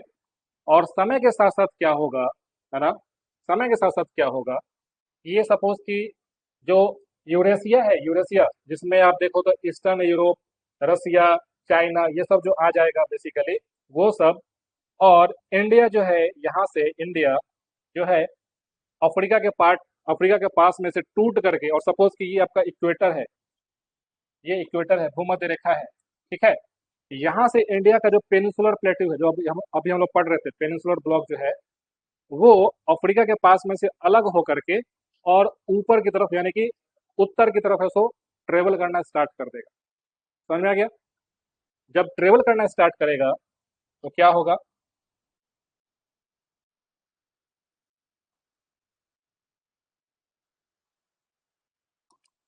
आके कहाँ पे टकराएगा? यूरेशिया प्लेट के साथ में। तो ये क्या है? यूरेशियन प्लेट है, ये यूरेशियन प्लेट है, यूरेशियन प्लेट है। ठीक है। ये इंडियन प्लेट है, इंडियन प्लेट है, इंडियन प्लेट है। प्लेट टेक्टोनिक्स का क्लास याद करो, जहाँ पे मैंने आपको बताया था कि कैसे प्लेट मोशन जो है लिथोस्फीयर प्लेट्स के टूटने की वजह से, प्लस नीचे है सो मैग्मा का कन्वेक्टिव सेल जो है जनरेट होता है, उसकी वजह से है सो ट्रेवल करता है। तो ये जो इंडियन प्लेट है आके टकराएगा यूरेशियन प्लेट से, तो क्या होगा, एक बात बताओ, इस बीच में जो तैथिस सागर था, तैथिस सागर था, तैथिस सागर जो था, ऐसा तो है नहीं कि बिल्कुल 2 साल के अंदर है सो इंडियन प्लेट यहाँ से यहाँ पहुंच गया, ऐसा तो नहीं है। मिलियंस ऑफ ईयर्स लगे, है ना, कई लाखों साल लगे। तो उस साल में क्या होगा कि जो भी उस समय का जो रिवर होगा इंडियन प्लेट के ऊपर, यूरेशियन प्लेट के ऊपर, ये क्या करता होगा, आपको आप इस तरीके से समझिए कि सपोज कि ये इंडियन प्लेट है, ये यूरेशियन प्लेट है, और बीच में ये तैथिस सी है, तैथिस सी है। तो क्या इसमें है सो सेडिमेंट्स का डिपॉजिट करता होगा कि नहीं? है ना, नदी का तो काम यही है कि भाई जहां से भी गुजरो वहां से जो है इरोजन करते हुए, और अपने साथ जो है सो कई सारे कण जो है, पत्थर जो है, कंकर है, उसको आगे है सो वो करते आगे ले करके जाना है। और जहां पर भी कोई सागर दिखे, समुद्र दिखे, उसमें जाके है सो उसको डिपॉजिट कर देना है। तो 33 में क्या हुआ कि डिपॉजिट होना स्टार्ट हुआ, डिपॉजिट होना स्टार्ट हुआ, 33 में डिपॉजिट होना स्टार्ट हो गया। ठीक है। 33, 33 में क्या होगा, डिपॉजिट होगा। और ये दोनों आपस में एक दूसरे की तरफ मूव कर रहे हैं, हालांकि ये है सो स्टेशनरी था रिलेटिवली। अगर आप इंडियन प्लेट का वेलोसिटी जो साइंटिस्ट लोगों ने जो कैलकुलेट किया है वो कितना है, 5 सेंटीमीटर पर ईयर। यानी कि हमारा जो भारत जो देश है अभी भी एक साल में 5 सेंटीमीटर ऊपर की तरफ खिसक रहा है। समझा क्या, एक साल में 5 सेंटीमीटर है सो खिसक जाता है। तो इसके वजह से क्या होगा, जब कोलिजन होगा तो इसके बीच में, इसको क्या बोलते हैं, जियो सिंक्लाइन बोलते हैं। जियो सिंक्लाइन मतलब कि एक ऐसा एरिया जो कि दो लैंड मास के बीच में थोड़ा सा गड्ढा टाइप का हो, है ना, गड्ढा, समझो कि बड़ा पोखर, उसको जियो सिंक्लाइन बोलेंगे। और जियो सिंक्लाइन में क्या होगा, जो भी रिवर्स होंगे वो उसमें लाके डिपॉजिट अपना है सो स्टार्ट कर देगा। समझ में आ गया? तो जब ये कोलिजन, जब ये दोनों प्लेट्स आपस में टकराएंगे, तो ये जो इसके बीच का जो डिपॉजिट्स जो हैं, जो डिपॉजिट्स हैं, क्या इसमें है सो दबाव उत्पन्न होगा कि नहीं, कॉम्प्रेशन होना स्टार्ट होगा कि नहीं, उसके ऊपर बल, उसके ऊपर फोर्स लगेगा कि नहीं? उसके वजह से क्या होगा, कंप्रेस होकर के जो है सो ये माउंटेन रेंजेस है सो बन जाएगा। समझ में आ गया? प्लस इसके साथ साथ जो इंडियन प्लेट का जो फ्रंट का जो हिस्सा है, है ना, फ्रंट का जो हिस्सा है वो भी क्रम्बल करेगा, उसमें भी है सो, है ना, मुराव उत्पन्न होगा, फोल्ड उत्पन्न होगा, और उसके वजह से भी हिमालयाज का है सो फॉर्मेशन हो जाएगा। समझ में आ गया कि हिमालय कैसे बना, है ना। This is how your Himalayas form. कि जब इंडियन प्लेट जो है यूरेशियन प्लेट से टकराया, है ना, इसके वजह से जो 33 सी में जो सेडिमेंट्स जो डिपॉजिट हुए, उसका है सो दबाव हुआ, कॉम्प्रेशन हुआ, और उसके वजह से वहां पे है सो माउंटेन रेंजेस का है सो फॉर्मेशन हो गया, हिमालयाज का फॉर्मेशन हो गया, ट्रांस हिमालयाज का फॉर्मेशन हो गया, पामीर नॉट है उसका फॉर्मेशन हो गया। ये सभी tectonic plate, collision of Indian plate with the Eurasian plate, इसी के वजह से है सो हुआ। समझ में आ गया यहाँ तक? ठीक है। कोई डाउट है यहाँ पे? नहीं ना? समझ में आ रहा है कि नहीं ये चीज? क्योंकि बुक में पढ़ोगे तो वहां पे बस स्टेटमेंट लिख करके निकल जाता है, बहुत बार आपको समझ में नहीं आएगा कि क्या चल क्या रहा है वहां पे। ठीक है।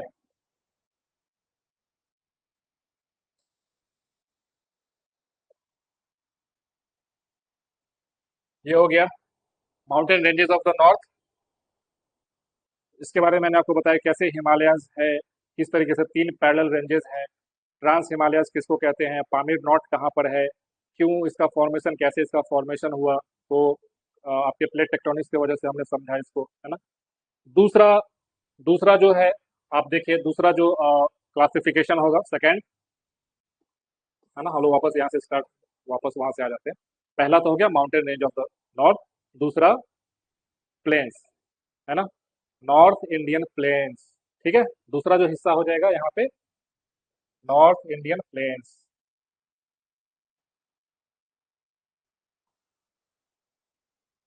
ठीक है, दूसरा हिस्सा जो है, दूसरा हिस्सा क्या हो जाएगा, north Indian plain, north Indian plains. तो नॉर्थ इंडियन प्लेन्स किस वजह से फॉर्मेशन हुआ? Bye the deposition of sediments brought by the Indus river system, Ganga river system and the Brahmaputra river system. समझ में आ गया? 3 नदी के वजह से। ठीक है। तीसरा तीसरा पेनिनसुलर प्लेट्यू। तीसरा क्या हो जाएगा जी? Peninsular plateau.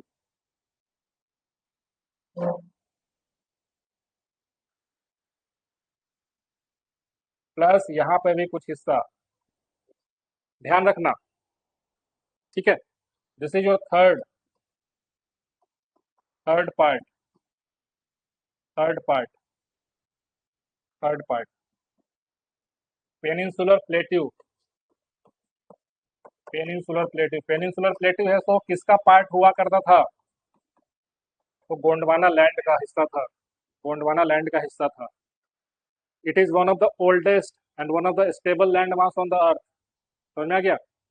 जो पेनिनसुलर प्लेट्यू है, यहाँ पे आपको बहुत ज्यादा मिनरल्स है सो पाया जाता है। इंडिया का जो भी मेजर मिनरल्स है, जो भी आप देखिए रिसोर्सेज जो आप पढ़ते हो, आयरन ओर की बात करो, है ना, आप कोयला का बात करो, कोल की बात करो, है ना, जो भी मिनरल्स है, निकल फेरस जो भी है, अधिकतर आपको इसी पेनिनसुलर रीजन में है सो पाया जाता है। समझ में आ गया? यहाँ पे एक पॉइंट आपको याद रखना है ना, हालांकि इसको और डिटेल में पढ़ेंगे कल वाले क्लास में, बट कुछ पार्ट आपको ध्यान रखना जो कि मैं आपको यहाँ पे बता दे रहा हूँ, कि जो मेघालय का जो पठार है, मेघालय प्लेट्यू है, मेघालय प्लेट्यू, मेघालय का पठार, ये भी आपके पेनिनसुलर प्लेट्यू का हिस्सा है। समझ में आ गया? मेघालय का जो पठार है ना, ये आपके पेनिनसुलर प्लेट्यू का हिस्सा है। ठीक है, तो आप ये बोलोगे सर फिर ये दोनों में इतना गैप क्यों है, बताओ किसको मालूम है? Malda fault. Yes, Malda fault के वजह से। समझ में आ गया? देखो हुआ क्या कि ये दोनों हिस्सा पहले आपस में जुड़ा हुआ था, है ना, अपना जो साउथ इंडिया का जो पेनिनसुलर ब्लॉक है और ये जो मेघालय प्लेटू है, ये दोनों आपस में जुड़े हुए थे, एक दूसरे से जुड़े हुए थे। लेकिन आपको मालूम है कि हिमालय का जो फॉर्मेशन हो रहा था तो पेनिनसुलर ब्लॉक ही तो मेनली आके टकराया अपने यूरेशियन प्लेट से। तो उसके वजह से क्या हुआ कि यहाँ पे एक क्रैक जो है सो डेवलप हो गया। फॉल्ट का मतलब क्या होता है? भ्रंश। भ्रंश का मतलब क्या होता है? क्रैक, है ना, क्रैक हो जाए, क्रैक। तो इसके वजह से यहाँ पे क्या हुआ, एक फॉल्ट है, फॉल्ट का नाम क्या है, मालदा फॉल्ट। यहाँ पे एक भ्रंश है, it is called as the Malda fault. Malda fault, Malda fault है। मालदा फॉल्ट जो है सब किसको किसको सेपरेट करता है, तो अगर इमीडिएट देखो तो यहाँ पे कौन सा प्लेट्यू है, छोटा नागपुर प्लेट्यू। छोटा नागपुर प्लेट्यू जो कि आप देखिए झारखंड वाले रीजन में, रांची का जो रीजन है, क्षेत्र है, ऊपर में देखो तो राजमहल हिल्स है ना। तो इनको अलग करता है मेघालय प्लेट्यू से। और ये जो छोटा नागपुर प्लेट्यू है, ये अपने आप में जो पेनिनसुलर ब्लॉक है उसका हिस्सा है। छोटा नागपुर प्लेट्यू हो जाएगा, ऊपर में मालवा प्लेट्यू हो जाएगा, यहाँ पे बाघेल खंड हो जाएगा, बुंदेलखंड हो जाएगा। ये सभी क्या है, अलग अलग रीजनल नाम है, लेकिन ये सभी किसका हिस्सा है, तो हमारे जो पेनिनसुलर प्लेट्यू है उसी का हिस्सा है। समझ में आ गया। तो आप ये लिख सकते हो, अपने पॉइंट नोट कर सकते हो कि जो मेघालय प्लेट्यू है और जो पेनिनसुलर प्लेट्यू है, इसके बीच में मालदा फॉल्ट है। और मालदा फॉल्ट कब क्रिएट हुआ, तो during the formation of Himalayas. समझ में आ गया। तो अब ये फॉल्ट हमें दिखाई क्यों नहीं देता है, इसलिए नहीं दिखाई देता है क्योंकि इसके ऊपर ब्रह्मपुत्र नदी जो है, ब्रह्मपुत्र नदी जो है और जो गंगा नदी है, वो बहुत ज्यादा सेडिमेंट्स डिपॉजिट कर दिया है। समझ में आ गया, मैदान बन गया, इसलिए हमें वो क्रैक है सो दिखाई नहीं देता है। लेकिन हाँ, अगर आप जियोलॉजिकल स्टडी करोगे तो आपको यहाँ पे एक फॉल्ट है सो दिखाई देगा। समझ में आ गया, ये हो गया। प्लस कुछ बातें और यहाँ पे, अगर आप पेनिनसुलर प्लेट्यू की बात करते हो, पेनिनसुला का मतलब क्या होता है, प्रायद्वीप का मतलब कि जो तीन साइड से जो है पानी से घिरा रहे, है ना, पानी से घिरा रहे। तो आप देखो यहाँ पे अरेबियन सी है ना, अरब सागर है, इधर बे ऑफ बंगाल है ना, नीचे आप देखो तो इंडियन ओशन का पार्ट है, हालांकि ये दोनों इंडियन ओशन का ही आर्म है ना। तो यहाँ पे क्या है, आपको एक वेस्टर्न घाट है, यहाँ पे एक ईस्टर्न घाट है। समझ में आ गया। तो जो प्लेट्यू का जो बाउंड्री जो आप जो उसका सीमा जो तय करते हो, जो हमारा प्लेट्यू है, आप इसके बारे में देखो, क्या ये एक ट्रेंगुलर शेप में दिख रहा है कि नहीं, है ना, त्रिभुज, ऐसा कुछ दिख रहा होगा। त्रिभुज का बेस कहाँ पे है, तो यहाँ पे देखो, अरावली जो है, अरावलीज, अरावलीज हो गया, एक बाउंड्री है सो अरावली के पास में हो जाएगा। ठीक है, जो वेस्टर्न बाउंड्री हो जाएगा ये क्या हो जाएगा, तो आपका जो वेस्टर्न घाट है, वेस्टर्न घाट, पश्चिमी घाट जिसको बोलते हैं। ईस्टर्न बाउंड्री क्या हो जाएगा, ईस्टर्न घाट, ईस्टर्न घाट, है ना, पूर्वी घाट जिसको बोलते हैं। तो वेस्टर्न घाट और ईस्टर्न घाट जो है, और इधर जो अरावली हिल्स है, प्लस ऊपर का जो प्लेट्यू रीजन हो गया, छोटा नागपुर प्लेट्यू, राजमहल हिल्स हो गया, मालवा प्लेट्यू जो हो गया, ये सभी इसका है सो, है ना, ज्योग्राफिकल जो है सो बाउंड्रीज हो जाएगा, है ना। ठीक है, ये समझ में आ गया, वेस्टर्न घाट और ईस्टर्न घाट इसका है सो बाउंड्री हो गया। अब यहीं पे चौथा जो आपको पार्ट निकल के आएगा, चौथा पार्ट, वो क्या हो जाएगा, ये चौथा part, desert, Indian desert, great Indian desert या फिर थार डेजर्ट, थार डेजर्ट, है ना, महिंद्रा थार जो है गाड़ी इसी नाम से इंस्पायर्ड है, थार से। ठीक है, थार डेजर्ट, समझ में आ गया, थार डेजर्ट। डेजर्ट्स के बारे में भी कुछ इन्फॉर्मेशन, बेसिक इन्फॉर्मेशन जो जान लो, कि एक समय क्या था कि जो थार डेजर्ट है ना अपना, ये समुद्र के नीचे, है ना, डूबा हुआ था। समझ में आ गया, एक समय में जो हमारा थार डेजर्ट का जो एरिया है, ये समुद्र तल के अंदर था, डूबा हुआ था, है ना, लेकिन समय के साथ साथ क्या हुआ, उभार हुआ। और प्लस यहाँ पे एक अरावली रेंज आपको देखने को मिल रहा होगा, है ना, अरावली रेंज। जब हम लोग इंडियन कभी ज्योग्राफी में डिस्कस, इसके पहले रेनफॉल के बारे में कभी बताए होंगे, तो आपको मैंने बताया था कि मानसून के बारे में, कि मानसून जो है इसका प्रभाव अरावली के पश्चिम साइड में नहीं होता है। ठीक है, अरावली के पश्चिम साइड में नहीं होता है मानसून का प्रभाव। इस वजह से यहाँ का जो एरिया हो गया, वहाँ पे रेनफॉल बहुत कम होता है। इस वजह से यहाँ पे डेजर्ट का फॉर्मेशन हो गया। समझ में आ गया। ये हम लोग और डिटेल में डिस्कस करेंगे जब इंडियन मानसून के बारे में पढ़ेंगे, तो समझ में आएगा कैसे विंड्स का वेलोसिटी कैसे चेंज होता है, डायरेक्शन कैसे चेंज होता है, और उसकी वजह से रेगिस्तान यहाँ पे क्यों बना। बट इतना समझो अभी कि fourth classification is your Thar desert. Fifth क्या होगा, फिफ्थ बताओ, कोस्टल प्लेन्स, कोस्टल प्लेन्स,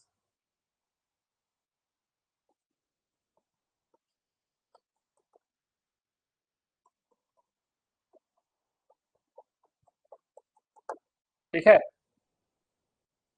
पांचवा हिस्सा, ये क्या कहलाएगा, वेस्टर्न कोस्टल प्लेन, है ना।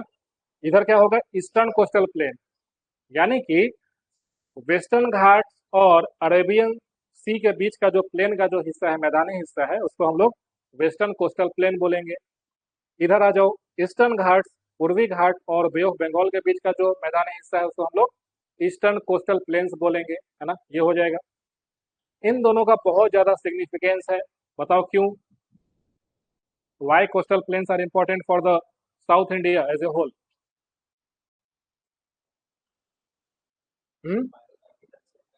हाँ, एग्रीकल्चर। ये जो राइस कल्टीवेशन जो है ना साउथ इंडिया में, आप देखो कि हालांकि पूरे इंडिया में ही राइस जो है सो एक स्टेपल फूड है, बट साउथ इंडियन पीपल के अगर आप देखो तो they are more rice consuming people, है ना। तो ये सब जितना भी रीजन है देखोगे ना, ये राइस का कल्टीवेशन बहुत ज्यादा यहाँ पे होता है ना, कोस्टल प्लेन्स में, ठीक है। तो फूड सिक्योरिटी के लिए बहुत इंपॉर्टेंट है, ठीक है। बाकी जो छठा पार्ट हो जाएगा, इसमें ये दो आइलैंड ग्रुप आ जाएगा आपका सिक्स पार्ट में, Lakshadweep island, Andaman and Nicobar island, ठीक है। So these are the six physiographic divisions of India, six physiographic divisions of India। कुछ पॉइंट्स मैं आपको और यहाँ पे बताता हूँ, जैसे कि ये जो वेस्टर्न घाट है, वेस्टर्न घाट है, और ये जो ईस्टर्न घाट है, ईस्टर्न घाट है, ये दोनों जो मीट करता है किसी एक पॉइंट पे, उसको क्या बोलते हैं, नीलगिरीज, है ना। एग्जाम में आपसे पूछता है कि western Ghat and eastern Ghat meet at, क्या हुआ, अच्छा बंद कर रहा हूँ। जो वेस्टर्न घाट से और जो ईस्टर्न घाट है, ये कहाँ पे मीट करता है, नीलगिरी में, नीलगिरी में। ये एग्जाम में कई बार पूछता है ये वाला सवाल, नीलगिरी। दूसरा, दूसरा जो है, आप पॉइंट यहाँ पे देखो, ये जो वेस्टर्न घाट है, वेस्टर्न घाट है, वेस्टर्न कोस्ट है, वेस्टर्न कोस्ट है, वेस्टर्न कोस्ट है, ये कैसा कोस्ट है,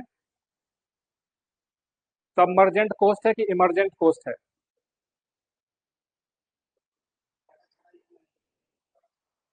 वो तो वेस्टर्न घाट ना, हम घाट का बात नहीं कर रहे हैं, कोस्ट का बात कर रहे हैं। जो वेस्टर्न कोस्ट है, ये सबमर्जेंट कोस्ट है कि इमरजेंट कोस्ट है, क्या है, वेस्टर्न कोस्ट,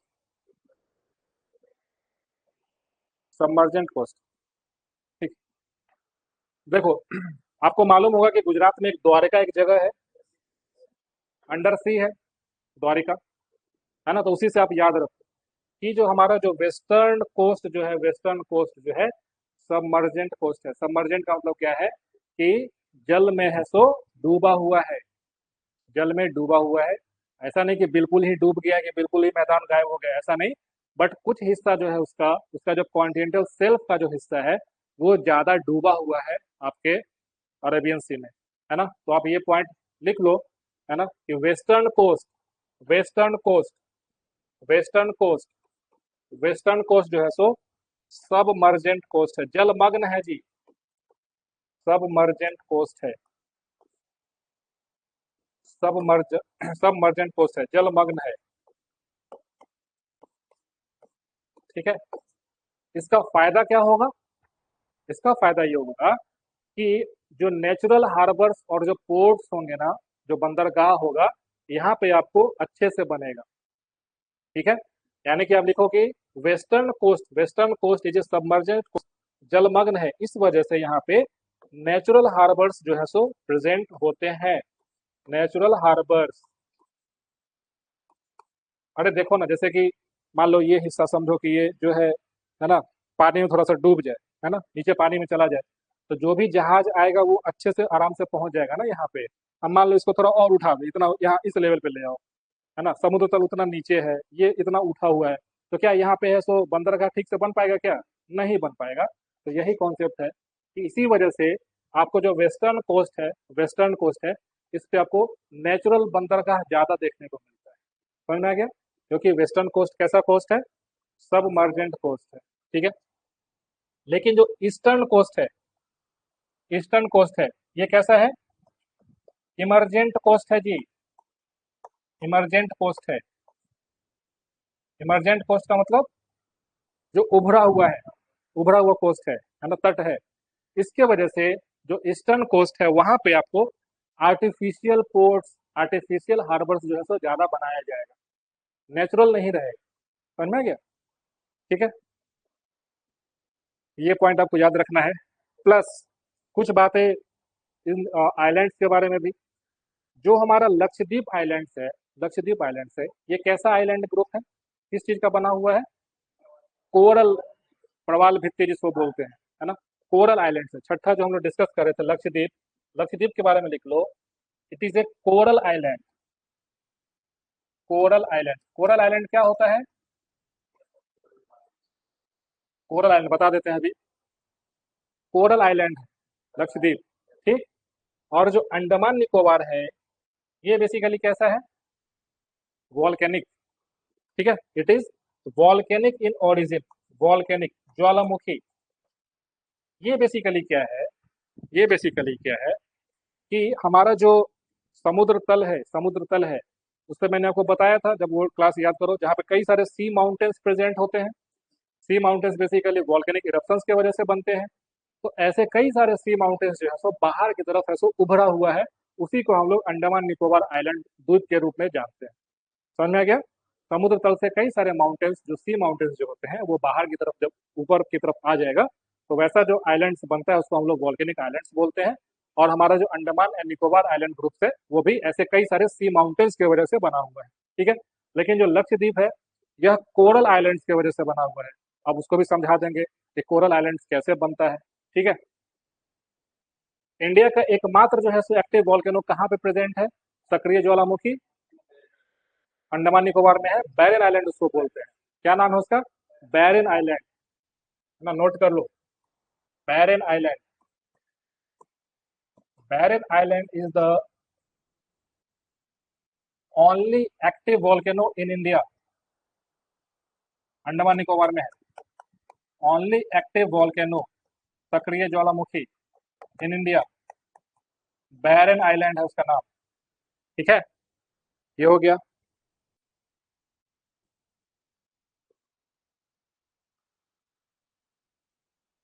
हम्म, चलो थोड़ा सा कोरल रीफ्स के बारे में जान लो। बता देते हैं कोरल्स क्या होते हैं। कोरल रीफ्स, प्रवाल भित्ति इसको बोलते हैं, ठीक है। प्रवाल भित्ति, कोरल रीफ्स बेसिकली, इसके बारे में आप समझो कि क्या होता है ये। तो कुछ बेसिक पॉइंट्स आपको याद रखना है कि ट्रॉपिकल वाटर्स में होगा, ट्रॉपिकल वाटर्स में, यानी कि वार्म वाटर्स में होता है, ठीक है। प्लस प्लस सनलाइट है सो प्रेजेंट होना चाहिए। ऐसा नहीं कि बिल्कुल डिप्थ में, डीप सी में चला गया, नहीं, ऊपर वाले लेयर में sunlight, sunlight, sunlight should be present, sunlight should be present, ठीक है। वार्म वाटर्स मतलब कि एम्बियंट टेम्परेचर, ऐसा नहीं कि 35 डिग्री, 36 डिग्री, 38 डिग्री टेम्परेचर कर दिया फिर जो है कोरल डाई कर जाएगा, है ना। एम्बियंट टेम्परेचर, एम्बियंट टेम्परेचर, ठीक है। नेक्स्ट, जहाँ पे वाटर्स जो है सब क्लियर हो, क्लियर वाटर्स हो, क्लियर वाटर्स, ऐसा नहीं कि जहाँ पे बहुत सारा नदी है सो आकर के मिले, और नदी है तो बहुत सारा डिपोजिट्स लेकर के आ जाए, वहाँ पे कोरल रीफ आपको नहीं पाया जाएगा। समझ में आ गया? जहाँ पे वाटर क्लियर हो, ये सब कुछ रीजंस होते हैं जहाँ पे कोरल रीफ जो है सो आपको पाया जाता है। कोरल और रीफ, इसमें दो वर्ड आपको देखने को मिलेगा। Coral, reef. रीफ मतलब कोरल मतलब समझते हैं, कोरल क्या होता है ना। कोरल समझो कि एक ऐसा प्राणी है, ठीक है। इसको कोरल पॉलिप्स बोलते हैं। कोरल पॉलिप्स बहुत इंपॉर्टेंट है, कोरल पॉलिप्स बहुत ज्यादा इंपॉर्टेंट है। एक प्राणी है, एनिमल किंगडम में आएगा, है ना। ये प्लांट किंगडम में नहीं आएगा, एनिमल किंगडम में आएगा कोरल पॉलिप्स, ठीक है। इसका सबसे खास बात क्या होता है इस ऑर्गेनिज्म का, कि ये अपने टिश्यू में कई तरह के एल्गी को है सो जगह देता है, शैवाल जिसको बोलते हैं एल्गी को, है ना। तो कोरल पॉलिप्स जो है ना, ये क्या करेगा, समझो बहुत इंटरेस्टिंग इकोसिस्टम है ये, ठीक है। ये क्या करता है, कोरल पॉलिप्स एक जीव है, ये अपने टिश्यू में है ना जगह देता है किसको, जूजेंथेले एल्गी जिसको बोलते हैं, एल्गी, शैवाल को, शैवाल को। कई तरह के, आपको मालूम है कि एल्गी के कई तरह के कलर्स भी होते हैं, है ना। तो इसी एल्गी के डिफरेंट डिफरेंट कलर्स होने की वजह से आपका जो कोरल जो पूरा है वो रंग बिरंगा दिखाई देता है। समुद्र के अंदर जो मूंगा जिसको बोलते हैं, है ना, उसका फोटो आपने कभी ना कभी देखा होगा, है ना, काफी रंगीन टाइप का दिखते रहता है। तो उसका जो कलर आता है किस वजह से, एल्गी के वजह से। तो एल्गी और जो कोरल पॉलिप्स है, ये दोनों आपस में सिम्बायोटिक रिलेशन में है। सिम्बायोटिक रिलेशन मतलब कि आप मेरी भी मदद करो, हम भी आपकी मदद करेंगे। जैसे कि कोरल जो है, कोरल और एल्गी के बीच में कैसा रिलेशन है, symbiotic, symbiotic relation. Symbiotic relation का मतलब क्या होता है, both will benefit, both will benefit, दोनों को फायदा होगा, है ना, both will benefit, both benefits. अब देखो कैसे कैसे बेनिफिट होगा। कोरल जो है, इसने एल्गी को अपने टिश्यू में जगह दे दिया, इसको शेल्टर मिल गया, रहने का जगह मिल गया। अब एल्गी क्या करेगा भाई, फोटोसिंथेसिस करेगा। एल्गी क्या है, प्लांट किंगडम में आता है ना। तो एल्गी जो शैवाल है ये क्या करेगा, प्रकाश संश्लेषण, फोटोसिंथेसिस करेगा और भोजन का निर्माण करेगा। समझ में आ गया। तो उसके न्यूट्रिशन से कोरल पॉलिप्स भी जिंदा रहेगा। तो ये बाबू साहब को है सो घर मिल गया, और कोरल को जो है सो खाना मिल गया, फूड मिल गया। तो क्या दोनों का है सो फायदा हुआ कि नहीं। इसी इसी को बोलते हैं सिम्बायोटिक रिलेशन बोलते हैं, ठीक है। अब ये कोरल का एक बहुत बेहतरीन प्रॉपर्टी क्या है, बहुत बेहतरीन प्रॉपर्टी क्या है, कि जो समुद्र का जो पानी है, समुद्र का जो पानी है, आपको मालूम है कि समुद्र के पानी में है सो कार्बोनेट आयंस होते हैं, कैल्शियम आयंस, कार्बोनेट आयंस, है ना। उसके आयंस को, है ना, उसको एब्जॉर्ब करके ये अपने चारों तरफ है सो एक पत्थर का, कैल्शियम कार्बोनेट का एक ढाल तैयार करता है अपने सेफ्टी के लिए। अगर ये ढाल नहीं बनाएगा तो कोरल पॉलिप्स इतना मुलायम होता है कि आसानी से कोई भी मछली जो भी है इसको है सो खा जाएगा।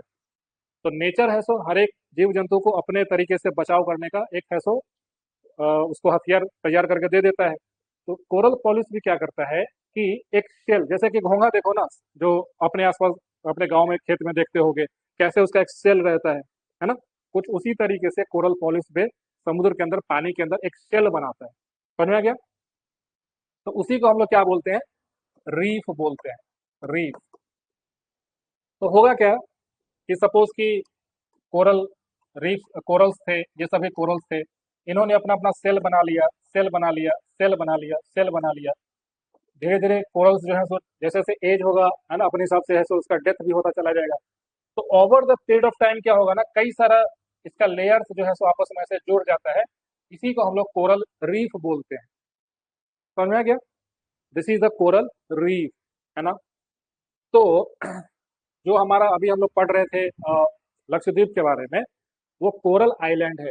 कोरल आइलैंड का मतलब क्या है कि इस तरीके से जो रीफ जो है ना, जो कैल्शियम कार्बोनेट का जो बेसिकली जो शेल जो कोरल्स बना रहा था, उसके एक्युमुलेशन होने की वजह से जो रीफ का निर्माण हुआ, वो इतना ज्यादा हुआ कि समय के साथ साथ पानी से ऊपर की ओर उठ गया, और वही है सो एक द्वीप के तौर पे हमें दिखाई देता है। इसीलिए हम लोग लक्षद्वीप को क्या बोलते हैं, कोरल आइलैंड बोलते हैं। समझ में आ गया। क्या ये किसी ज्वालामुखी की वजह से बना है, क्या ये किसी प्लेट टेक्टोनिक्स की वजह से बना है, नहीं बना है, कोरल्स की वजह से बना है। इसीलिए लक्षद्वीप को हम लोग कोरल आइलैंड बोलते हैं। समझ में आ गया। देखो अब आज के समय जो सबसे बड़ा समस्या, जो वैश्विक समस्या क्या है कि कोरल ब्लीचिंग हो रहा है। What is coral bleaching,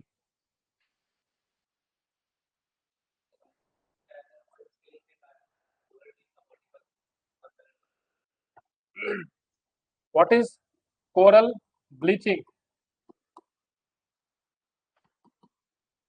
coral bleaching क्या होता है? What is coral bleaching? पहले लिखो कि coral bleaching is a ecological disaster. It is A ecological disaster. Ecological disaster.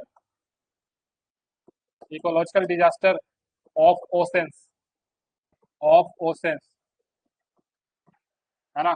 Coral bleaching की वजह से loss of biodiversity. Loss of biodiversity, तो जैव विविधता है उसमें क्षति, उसका ह्रास, उसका हनन, loss of biodiversity due to coral bleaching. क्यों? क्योंकि आपको मालूम है ये जो कोरल रीफ्स होता है ना, कोरल रीफ जो होता है, it is called as the rain forest of the oceans. Coral reefs are called as rain forest of the oceans. क्यों ऐसा बोलते हैं? Coral reefs, coral reefs are called as the rain forest of the oceans. Rain forest of the oceans, यानी कि हमारे समुद्र के जो वर्षा वन है उसको कहते हैं। जैसे कि आप देखो पृथ्वी पे, है ना, जो हमारा रेन फॉरेस्ट है, इक्वेटोरियल रेन फॉरेस्ट है, उसमें सबसे ज्यादा फॉरेस्ट का डेंसिटी है।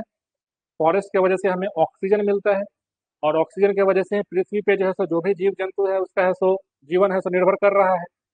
और जो हमारा रेन फॉरेस्ट है उसमें बहुत तरह के जीव जंतु प्राणी है सो पाए जाते हैं, है ना। बायोडाइवर्सिटी बहुत ज्यादा है, जैव विविधता बहुत ज्यादा है। तो सेम उसी तरीके ओशंस के अंदर में क्या होता है, समुद्र के अंदर में क्या होगा कि जो कोरल रीफ्स जो होता है, कोरल रीफ्स, जो कोरल रीफ्स का जो एरिया है, यहाँ पे बायोडाइवर्सिटी बहुत ज्यादा है। कैसे समझो? क्या यहाँ पे एल्गी था? एल्गी है? एल्गी का काम क्या है? फोटोसिंथेसिस करना, प्रकाश संश्लेषण करना। एल्गी क्या क्या करेगा? फोटोसिंथेसिस करेगा। फोटोसिंथेसिस में सबसे इंपॉर्टेंट प्रोडक्ट क्या निकलता है? ऑक्सीजन। ऑक्सीजन। तो जहां पे कोरल रीफ्स होगा वहां के पानी में ऑक्सीजन की मात्रा ज्यादा होगी कि नहीं होगी? जहां पे डिजोल्व ऑक्सीजन ज्यादा होगा, क्या वहां पे एक्वेटिक एनिमल्स ज्यादा होंगे कि नहीं होंगे? है ना। एक्वेटिक एनिमल्स, एक्वेटिक एनिमल्स सबसे ज्यादा। दूसरा, एल्गी जो है सो, जब आप फूड चेन की बात करते हो, आहार श्रृंखला की बात करते हो, है ना, food chain, food chain, food chain, आहार श्रृंखला, है ना। आहार श्रृंखला में क्या होगा?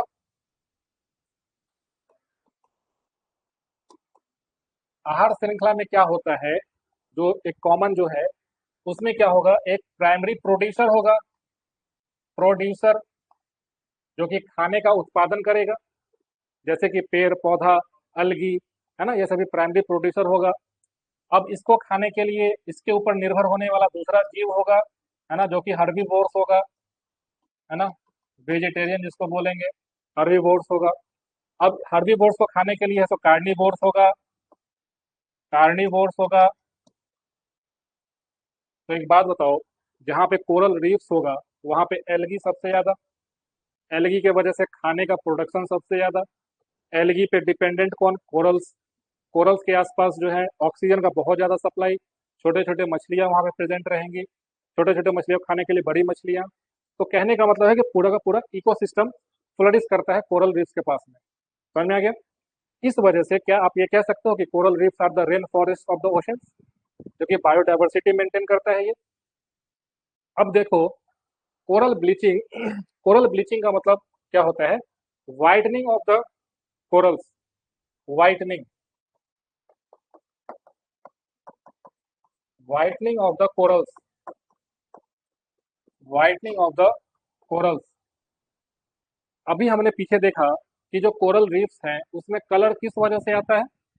एलगी के वजह से। एलगी, एलगी का कई अलग अलग कलर होता है, इस वजह से कोरल रीफ्स में है सो कलर होता है। अब देखो कोरल ब्लीचिंग में क्यों हो रहा है, कोरल ब्लीचिंग क्यों हो रहा है? What is the reason for coral bleaching? Reason, reason क्या है? देखो, क्या हमारा एटमॉस्फेयर है सो वार्म हो रहा है, ग्लोबल वार्मिंग हो रहा है। ग्लोबल वार्मिंग होने की वजह से क्या ओशन का जो सी सरफेस टेम्परेचर है क्या यह भी राइज होगा? राइज होगा। प्लस क्या हमारे एटमॉस्फेयर में कार्बन डाइऑक्साइड का कॉन्सेंट्रेशन बढ़ा है? बढ़ा है। कार्बन डाइऑक्साइड का कंसेंट्रेशन हमारे एटमॉस्फेयर में बढ़ा है। कार्बन डाइऑक्साइड का जब एटमॉस्फेयर में कंसेंट्रेशन बढ़ेगा, suppose this is the ocean water, ये ओशन वाटर है, ओशन वाटर है, और ऊपर में CO2 का कंसेंट्रेशन बढ़ गया, तो क्या CO2 है सो ज्यादा अब पानी में एब्जॉर्ब हो रहा है कि नहीं? ओशन वाटर्स में सरफेस पे सारे गैसेस डिजोल्व होते हैं, तो क्या CO2 भी डिजोल्व होगा? जब CO2 डिजोल्व होगा तो क्या ओशन वाटर है सो एसिडिक होगा कि नहीं? जाहिर सा बात है, कार्बोनिक एसिड का फॉर्मेशन होगा। अगर कोई भी gas, sulphur oxide, carbon oxide, अगर पानी में घुलेगा तो उसको एसिडिक बनाएगा, अम्लीय बनाएगा उसको, है ना? तो इसी को क्या बोलते हैं? Rise in ocean acidification. Rise in ocean acidification. Rise in ocean acidification. Ocean acidification बढ़ेगा, इसके वजह से क्या होगा कि coral polyps are under stress. बेचारा बहुत ही साधु संत टाइप का क्रिएचर है जी, है ना, अपने तरीके से शांति प्रिय तरीके से जीता है। अगर इसके आसपास थोड़ा सा भी कुछ भी छेड़छाड़ होगा ना, ये बिल्कुल ही स्ट्रेस में चला जाता है। कोरल पॉलिप्स, है ना, बहुत स्ट्रेस में चला जाता है। अब उस स्ट्रेस की वजह से क्या होता है, अभी जैसे मैंने आपको बताया कि सपोज कि ये कोरल पॉलिप है ना, ऑर्गेनिज्म है, और इसके अंदर कई तरह के है, सो इन्होंने क्या कर रखा है बेचारे, भाईचारा के चक्कर में बहुत तरह का एल्गी को घर में, है ना, अपने टिश्यूज में है सो जगह दे करके रखा है। इस वजह से यह बहुत खूबसूरत भी लगेगा, है ना, काफी ज्यादा कलर इसमें दिखेगा, बहुत ज्यादा कलर दिखता है इसके अंदर। ये सभी क्या है? कलरफुल एल्गी है, जो कि कहाँ पे है? कोरल पॉलिप्स के टिश्यूज में है। समझ में आ गया?